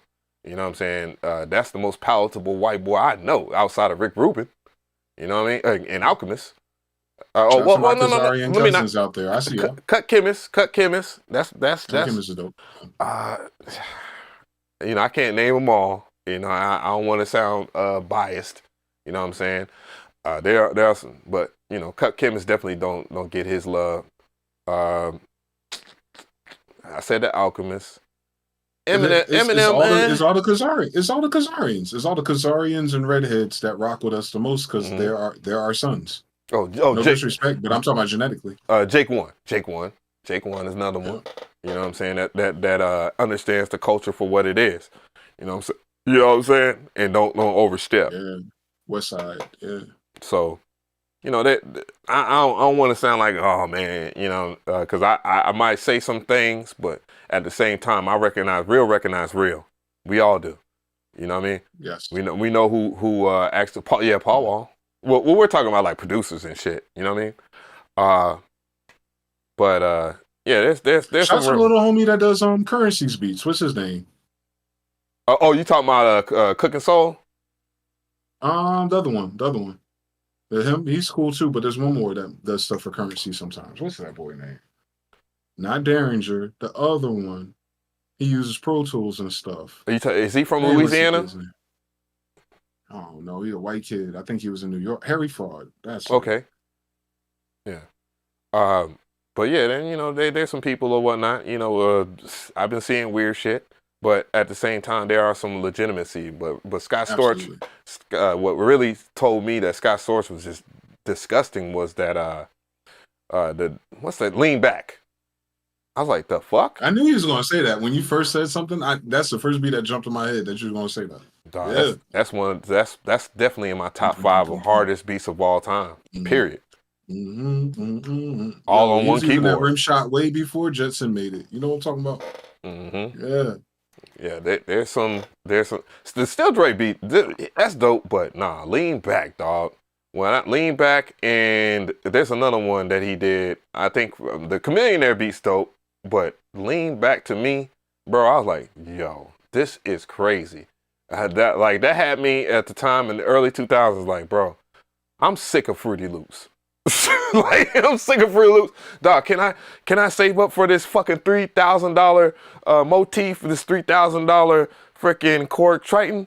I still want that bitch. You know what the grift is on that though? What's that? That wasn't even like the ill shit for real. I'm gonna give y'all 2 gems.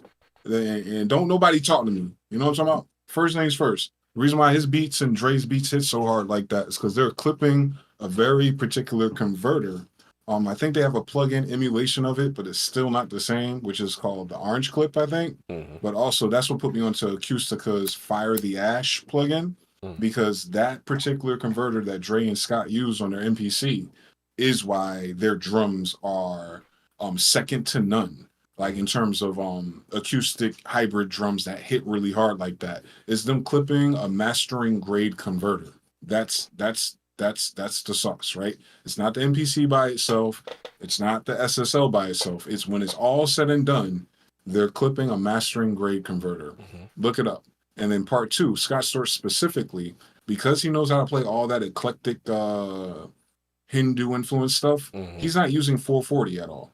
So if it is a motif, I think you can go into the master tuning or global settings and shift it from 440, and most people tell you down to 432.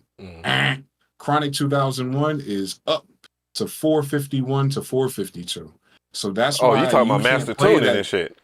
Yeah, that's why that piano, when you try to do Still Dre piano in your DAW, it never sound like that one. Because you're using 440 because you're goofy. Scott Storch and them niggas, they're like 432, 436, 451, 452. They all over the place. And because he's a pure musician, he can do that. You know what I'm saying? Like he plays by ear. So yeah, change the tuning of those keyboards, upsample them, and then crash the converters and you're fucking coasting. You know what I'm talking about? But you would only know that if you were in the culture, right? See what I'm saying, Av? This is easy. They don't love hip hop for real. Well, they try. They try. But the one thing that's crazy about the Triton though, the one thing I never knew is that I didn't know it was that deep. You know what I'm saying? Until maybe when the plugin came out, I was like, wait a minute. I was like, the plugin got too many options. There's no way this is one-on-one. Then I went to the Triton itself over the homie's house. And I was like, damn, dog, like you really can change the way this shit sound and all this other stuff. Cause when we was doing the Neptunes, when I was doing the Neptune breakdown that the homie stole over there at Reverb and Big Shot, he cool. He reached out at least first before he's like, man, I love that Neptunes video. Boop. And then he come on Reverb and do the same video type shit. Yeah, I didn't know that the Triton was that deep. Like you could really tinker with sounds, the master, all that shit. You know what I'm saying? I wouldn't want that big ass thing in my house now. I get the Triton rack. If anything. Yo, no, don't you bugging? Korg M3, was it the M3? Korg M3 rack, Av. You'll love that. It has the illest. They call it the Chord Karma. Remember, they had the red chord, Chord Karma, and it had like this really advanced arpeggio engine. So like when you hold a chord, it'll play it like a guitar or play it like whatever. I think the Motif got that same technology later, but then the Chord Game 3 came out, and they put it on their pads where you can put it in the chord mode, of course, like a lot of other things. But what's special about it is when you pick those. Double big shout out to Marco strings, Polo. My bad. Shout out to Marco Polo, yeah, him. Yeah. Marco Polo definitely. Chord Game 3 all day. Yeah. If you like the Triton sounds, Chord Game 3. Just skip past go. Don't collect $200. Get an old dusty Chord Game 3 brain, because a lot of them are sold without the key bed for some stupid reason. But it's a rack with pads in the front of it. It's white, and it's like the best of Triton basically. But that arpeggio engine, second to none. Yeah, that's why I like Electra. Because Electra, bro, you can really dig in and you can make something shit. I ain't gonna hold you. Like I wasn't the one that really dug deep into that shit. It was Ocean View that dug deep into that shit. I was like, yo, what the fuck is this arpeggio shit that you made, bro? And I was like, man, I'm biting the fuck out of you. He's like, man, go ahead. We in it together. You know what I'm saying? Nice. But if I was to make a plugin, it will definitely have something similar to what the people at Tone 2 did, for sure. Yes. You know what I'm saying? Yes. And they've been good to me over the years or whatnot. They don't look out, and they don't want, mind you, and I need to reach out to them too. I need to get the details of the people that really been out here doing the fuckboy shit. Matter of fact, I think I'm gonna do that. I know the ops, they probably watching. Again, y'all watching, but it's already too late, dog. Because some people, they don't forget. When you might screw us over and get away with that shit, but you ain't gonna fuck over a lot of these other people. I know Image Line for sure. They know who out here really doing the fuckboy shit. Scott don't play with them. Scott don't be playing with nobody. Yeah. Shout out to him. He's like one of the day one people that always like kept good rapport with me. It's crazy. Is he still with the company or no? Because they did a lot of changes to the, there are a lot of people moved on. Last time I got an email from in. Scott was probably within the last 6 to 8 months. So I don't know when they made those changes. Yeah. If it's within the last 6 months, then he's there. They've added some. Yeah, they got some. Image Line got some shit coming out. I've laid out my grievances. I'm like, bro, I love FL Studio, but Slice X, man, we if you're gonna talk about sampling, I'm gonna need some of these goofies that in the space to stop talking about like it's good when I can give y'all what it is. You know what I'm saying? The sauce, and there's people already on the staff that's working on shit. I'm like, dude. To make this shit legit, dog, y'all need to do region. Get rid of that fucking bullshit. Medium, dull, whatever. Dull slicing, yeah. Like, ew. Like, this is what it is right here. How I feel. Brother, They need to update that. Yeah, they need to get rid of a lot of the silliness. That shit. What is this, brother? Ew. Yeah, that's my shit. And yeah, I ever since I started using that meme, I've been getting some comments. I'm like, bro, look, y'all don't even know why that meme hit so differently, bro. you really don't understand the underlying tone. You need to watch that dude so you can understand what it's really about, and you'll find out more and why he's popping. But yeah, I've been through a lot. What's that, brother? For real. I felt that when he did that originally. I was like, yeah. But yeah, man, they're making some gradual improvements. I understand, they had to make some adjustments and understand what's going on. Muggs is okay. I'm not, and DJ Muggs is my dude. He's cool. I don't want no beef. West Coast niggas are different. And right now they already got a plate. They got a plate, and I'm gonna let them address a lot of these dudes. Cause you got too much West Coast things going on. We're just gonna keep it very PG. Nah, I ain't got too much West Coast things. There's only one motherfucker, and he won't get mentioned. It's for real, and I'll deal with that accordingly. And I am dealing with that accordingly.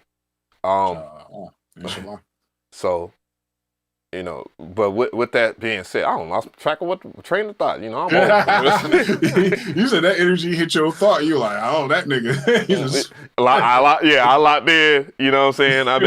I've been kind of polite. I've been keeping it light because the way I see it, the way I see it when you're dealing with people like, you know, that don't fuck with you like that. Oh, the Jaguar Wright shit is crazy. That shit is crazy. She really learned her place. And have y'all ever heard her music? Her music, I ain't gonna hold you. Her music is trash. Everything that I clicked on, I was like, bro, she was garbage. She was garbage. But I mean, that doesn't take away from her the cause what she's doing. I'm sorry. I mean, it is.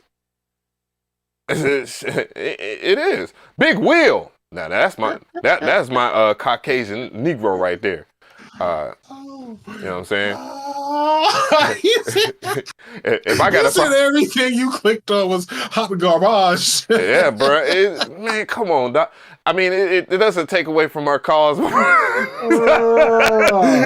doing background vocals for everybody. But fucking it up. Hot garbage. Literally. Yes, literally. Listen, it is what it is, but fam, we gotta keep it real out here.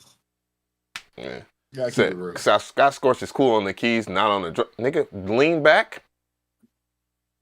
What are you talking about? Lean back? That's all him. Shit. Y'all not understand. I don't know how. I mean, I know most of us in here about either in our mid 30s or up. But dog, when that lean back hit, dog, my broke ass was in the streets and was loving it out here in Atlanta. Big facts. We'll tell you. We'll tell you. Will was working with me and Red. Me and Shawty Red, and God bless my dude, man, that passed away. One of my other mentors, Knicks, Detroit Knicks and shit. Detroit Knicks used to work with Little John and them back in the day on their good shit. And he did work with Puffy at a time, but he wasn't on that weird shit. Anyways. A lot of people weren't. Like, everybody not invited to the weird party. You got to have something that they want. It's not just for everybody. Know that. Yeah. Bruh, Will, dog, I'm still trying to recover from that shit. That really fucked me up, bro. Seeing that man in the casket. You know what I'm saying? You know what I'm saying? That shit, that's... all right, let's get away from talking about my mentor, dog. But yeah, not everybody's on that weird shit, dog. Just because, even if you have a picture or whatever with Diddy, man, it don't mean that you on that weird shit, man. Even the people that might have attended one half of the party, I guess. Look, listen, don't get it twisted, guys, by any stretch of imagination. Don't let the fact that this is happening distract you from the fact that I saved 15% on car insurance switching to Geico, because this country is founded on Diddyism. Yeah, it's 100% PDF file activity. I think it's imperative that he deals with the energy and karma he created for others. But let's not get lost from the fact that the people that are paying him, they got the same cases. Mm-hmm. And then the people that they're best friends and golfing with, they got the same cases. Mm-hmm. And then they ancestors and they greasy hoe-ass grandma from France, they got the same cases. Mm-hmm. So don't get lost, is what I'm saying. And let's not even forget, because I was sitting here arguing with, one of a friend, female friend. we was talking. I'm like, bro, I think it's nasty. But dude, there's a Hugh Hefner exists, and this man got a honorary send off when he passed away. What do you think his job was? He was the original, one of the original white parties. Listen. There's a lot of people we can name from the boomer and older generation that are still here, mm-hmm. that are like, they're like the Wilt Chamberlain of that shit. And no one will ever mention her name out loud. So mm-hmm. that's all I'm saying. Just don't lose the plot. Like, yeah, our country needs to come to Jesus moment. That's all. I don't know how to fix it. I'm not running for president, but it's. Oh God! I'm glad it's happening and bringing our attention so we can get serious about it. Which devil is here? Yeah, bro. No. I'm talking about when you said you ain't running for president. I was like, bro. Speaking of the devil, bro. He got some weird cases too. Like. And the one that's currently sitting there playing Weekend at Bernie's and stuff, he got some weird cases in his daughter's journal. Know that. And old girl. And old girl. And weird cases everywhere. I'm not. Look, allegedly, first of all. Secondly, I'm not gonna go deep into that because I already know how YouTube is. I already know who YouTube is, and YouTube is pro a certain kind of way. So I'm gonna leave that one alone. So, you know, but we see how it's passed down because the torch definitely got passed down to a yet another person, and he's out here making rappers look really weird and stuff like that. And I saw someone speak on that shit, and I was just like, dog, the problem ain't that on set person is gay. It's the fact that they're closeted. You know what I mean? Yeah. On set people. Yes. Yeah. You're deceptive. You act like y'all like the ladies, but y'all don't. You know what's crazy? In the industry, a lot of women are closeted. Well, yeah, you know, we definitely can't speak on that because they go. Listen. Life's about to get real. You know what I'm talking about? Like, it's real out here. But, and you know, it's above my pay grade at this point, bro. I'm just going to make beats, find me some sativa, and mind my damn business somewhere. You know, that's it. It's just too much. Yeah. Speaking of which, I'm on my last. I'll just wait for this YouTube check. God damn. God. Shout out to Little Weirdo. He said, MG, they don't come for me. Listen, and I don't want to blow up Av's channel or get him in trouble with the algorithms, but nary a bitch ass nigga who can't be proud of who he is as a man can do shit to me. Mm-hmm. Really? Because if you can't keep it real with yourself, you're no threat to me. You're beneath me. You're weak. You're a bitch ass nigga, and you're a narc. You got daddy issues. You want to dress like your mama. You're fucking weird. What you done to these girls and what you done to little boys. You think I'm worried about that? You got me all the way fucked up. The way I've been feeling this year, dog, when I said, you know what, man, I've been nice for too long and people have taken advantage of that shit. Dude, don't make me crash. Don't find out why I actually got on YouTube in the first place, because I'm telling you, you dig down this rabbit hole, you're gonna find out if keeping it 100 is a thing, bro. You're gonna find out a whole lot more. Like I said earlier, dog, and Will can co-sign this shit, how this shit was out here in Atlanta, dog. There was people that was associated with people, and dog, I was not in the weirdo type shit. I was in the dirt hat with the dirt. You know what I'm saying? For real. You know what I mean? Mm-hmm. So it is what it is. All my family from Atlanta that's in the music industry. I know. I just wasn't there with them. Mm-hmm. But I know exactly what you're alluding to. Yeah. Yep. I was gonna sign a deal that definitely would have had me behind bars to this very day. Just put it that way. I was gonna sign a deal with some people. Cause I was in the streets for real, you know what I'm saying, and I thank God every day that I was watching The Wire. And The Wire's been my shit as of late. But what's homie's name? Slim, the tall dude. When he was talking about Poot, he's like, man, Poot don't clean this whole act up. That's where I'm at right now. I clean my whole act up. You know what I'm saying? Good. I clean that shit up for the betterment. Yeah. And people might not understand that shit, but it is what it is. I know people probably like this right here and think and doing this right now. Shit. Got your ass. All have our consequences. Right. That's all it is, bro. And you learn from it and you grow from it, you know, and a lot of people, though, you know, not for nothing, on some ill shit, I think a lot of people do deserve some type of grace, mercy, and compassion, because being that close to the fire or the light, and you see how normalized some of these decisions are, you can kind of empathize or understand why so many people get caught up in that vacuum of fuckery, whether it's the drug game, whether it's some street shit, or whether it's even the freaky parties after the club is closed. Like, when in Rome, do what Romans do is a thing for a reason. Democracy, mob mentality is a thing. It's a reason for it. It's an energy. and it can take over people who didn't expect it, people who weren't guarded or prayed up for it, or people who just didn't know, just ignorant to the game. And then you find out like everyone you look up to is a freaky fucking frog for real.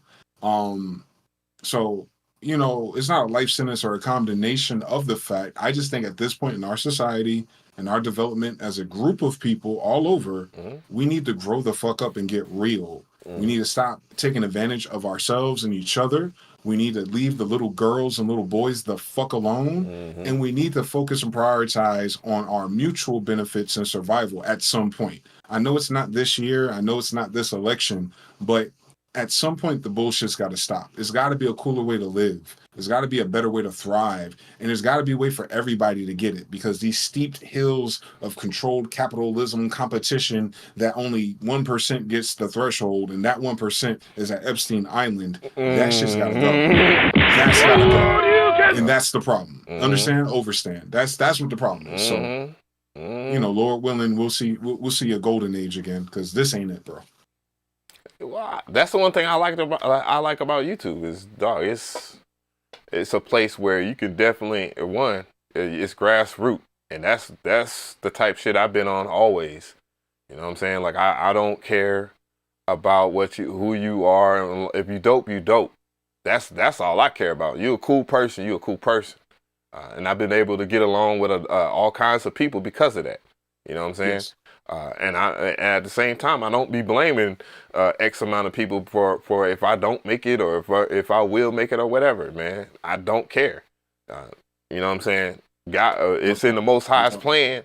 That whatever's in the Most High's plan for me, I'm rolling with it, and that's what it is, bro. I don't have to conform to anybody or kiss anybody's ass. I've been out here to kick it. Someone told me years ago, when I wanted a deal and I said no to this shit, they told me, it's like, man, sometimes you gotta kiss ass until you kick it, till you can kick it. I was like, no, I kick ass.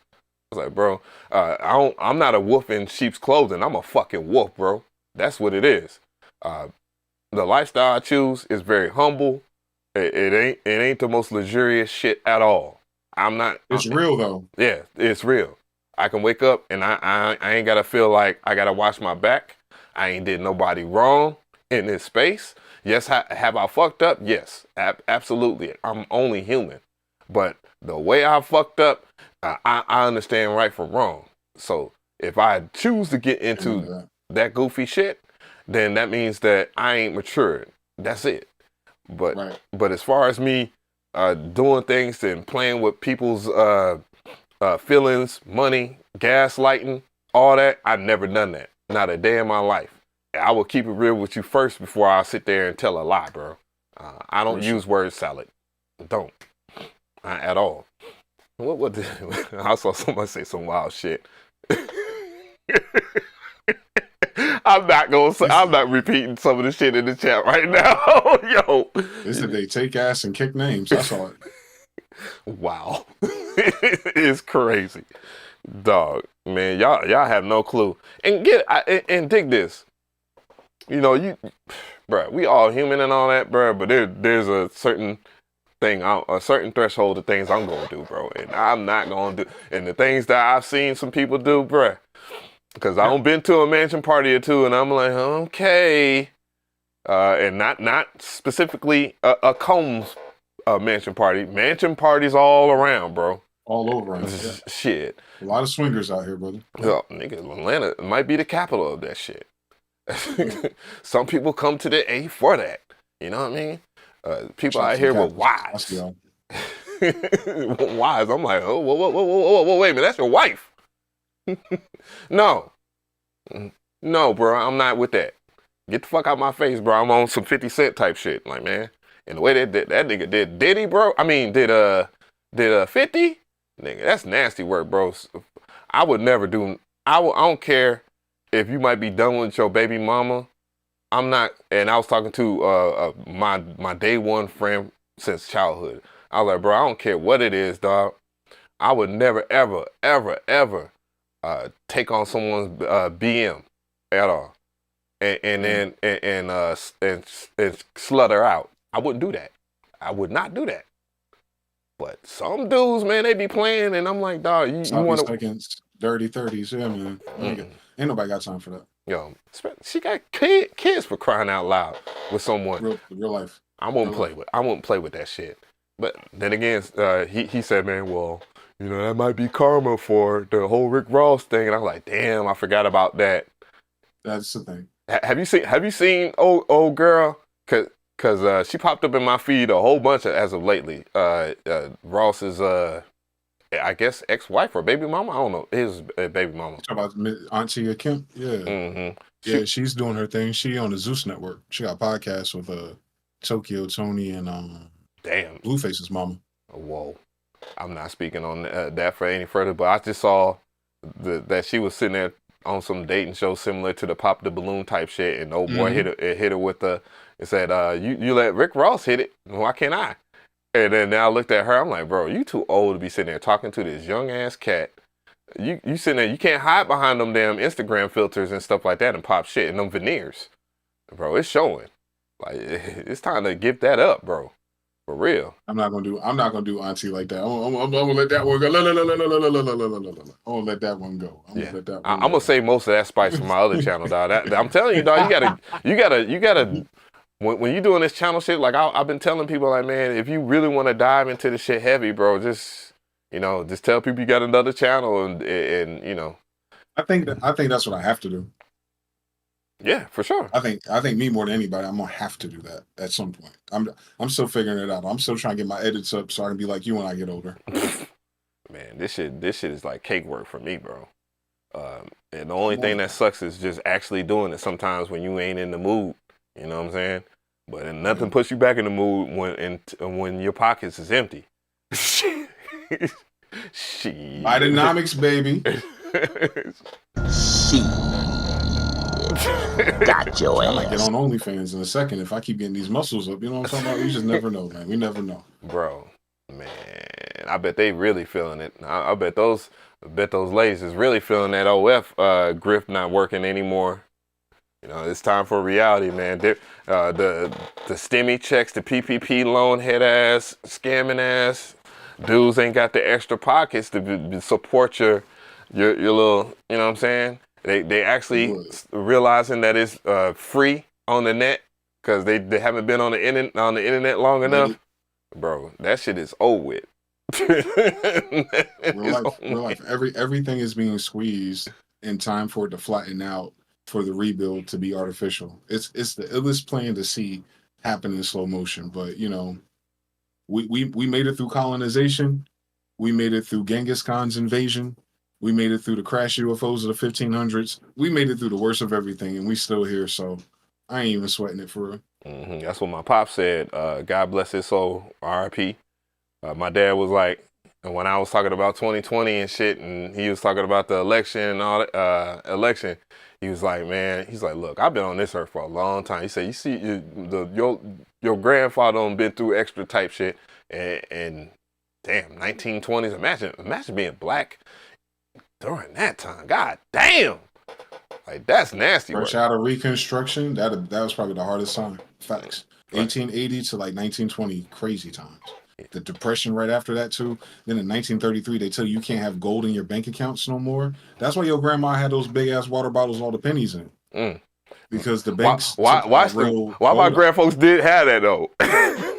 Yo, I be knowing. Yeah, it's a thing. It's a real thing. We just forgot what it was because it's been 100 years. Why they really had like changed all in their water bottles and shit. I'm like, yo, what the hell is really going on? Like my family, they really about this Georgia lifestyle, and you know what I'm saying? These folks out here, they've been around. When they told me that, like originally from Rex, Georgia, I'm like, God damn, the Deep South? Oh my God. Like you survived that, you know? Yeah, I gotta stop complaining. You know what I'm saying? That's what really got me stop complaining about a lot of this shit, this YouTube shit, man. I was like, man, fuck it. Compared to granddad and his granddad, we soft. Right. That's all it is. We soft. And we should enjoy the fact that they sacrificed so that we could be soft. So we just got to turn up a little bit, Av. That's all. 2025, we got to turn up. That's it. Oh, the turnup's the turnip is real. I got them all in the cut. I do when I do live streams, bro. Matter of fact, most of the game just come from just watching, these other live streamers and shit like that. And they got the little chopped up streams. They had the VOD stream channels. They got the channels where they go into the heavy edited shit. I'm not gonna do the whole clickbait type shit. Just gonna kick back big like that because it works for them, nigga. It worked for me. That's what I tell everybody. You know what I'm saying? I ain't gonna be mad at you. It's just, but I'm in a new bag too, bro. Because it's time. It's time that we turn up because it's just time. That's all it is, bro. It's literally time itself. The way the energy is arranged in our sky. Like, and if you're sensitive to it and you have a purpose and you're doing what you're supposed to do, because our mission is a little bit bigger than, oh my God, I got a placement. I got some money. Ooh, all the girls love me. No, like, we're healing people. Well, and the better we do what we do, the more people we can reach and the more people we can heal. So I want you to stick at it, Av. You definitely inspired me lately because I've known me and you both have gone through different hardships since COVID, lost family members. And flunked out women, you know what I'm talking about? Like, but we still keep going. You feel me, bro? Like, they don't know half the stories, I'm sure. So I'm proud of you, bro. If no one said that, I'm proud of you. I'm glad you still proud of you too, I'm bro. glad you're still going. All my 8 years, you've been constantly going. So, you keep me going for real, knowing that there's others. Shout out to everybody else too. There's other brothers, but I'm giving Av his flowers. I appreciate you for having me on, brother. No doubt, man. Yeah, the placement flexes, that shit is going to hell, bro. Who in the fuck, dude? I'm gonna say it on this one. It's on me, dude. You can't brag about a yeet placement, dog. You can't brag about a motherfucking Ice Spice placement, my nigga. That shit is extra weak. I don't give a fuck. I don't give a fuck if you've been Billboard for a whole year. Your shit's trash. Now I'm in my damn Pete Rock energy. But still. Look. Live long enough to see yourself become the villain, bro. That's all we can ask for. You can't flex. These cats can't flex on none of the shit that I hear. I don't care. And even and what I really love about the young cats, a lot of them starting to call this shit out. So it ain't just the old heads. Yes, the YNs are stepping up and saying, "Yo, this shit's mids. Get it out of here. About time." And see, we can't even say mids because mids. This is saying it's average. You know what I'm saying? Yeah, it's not. It's below mids. Lord have mercy. what they call it? What is below mid? Swank. Appreciate the sub. Swank or some shit. What was the super garbage shit that you used to get when you wanted to burn one? And it just tasted god awful. Swag. Reggie. Yeah. Reggie, swag, and there's a few words for that. Yeah. There's a bunch of Reggie out there. That's for sure. Super Reggie. Steve Stills. Hammer. Yep. Well, I ain't gonna hold you, brother. Chat, man.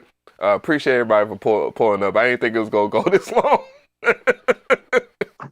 I wanted to put chapters in to make it when people can put that joint on Opus AI and watch it chop it up for you. It's crazy. Opus? Yeah, Opus AI. It makes all the little TikTok runs for this, so it'll pick the 10 hottest moments of this stream and automatically chop it, edit it, and put the text over for you. And you put them joints directly to your YouTube Shorts, Instagram Reels, Facebook Reels, and TikTok, of course. Yeah, I know people were using lately, and what was the other one? Bling. That was the one that my Hispanic homie put me on to.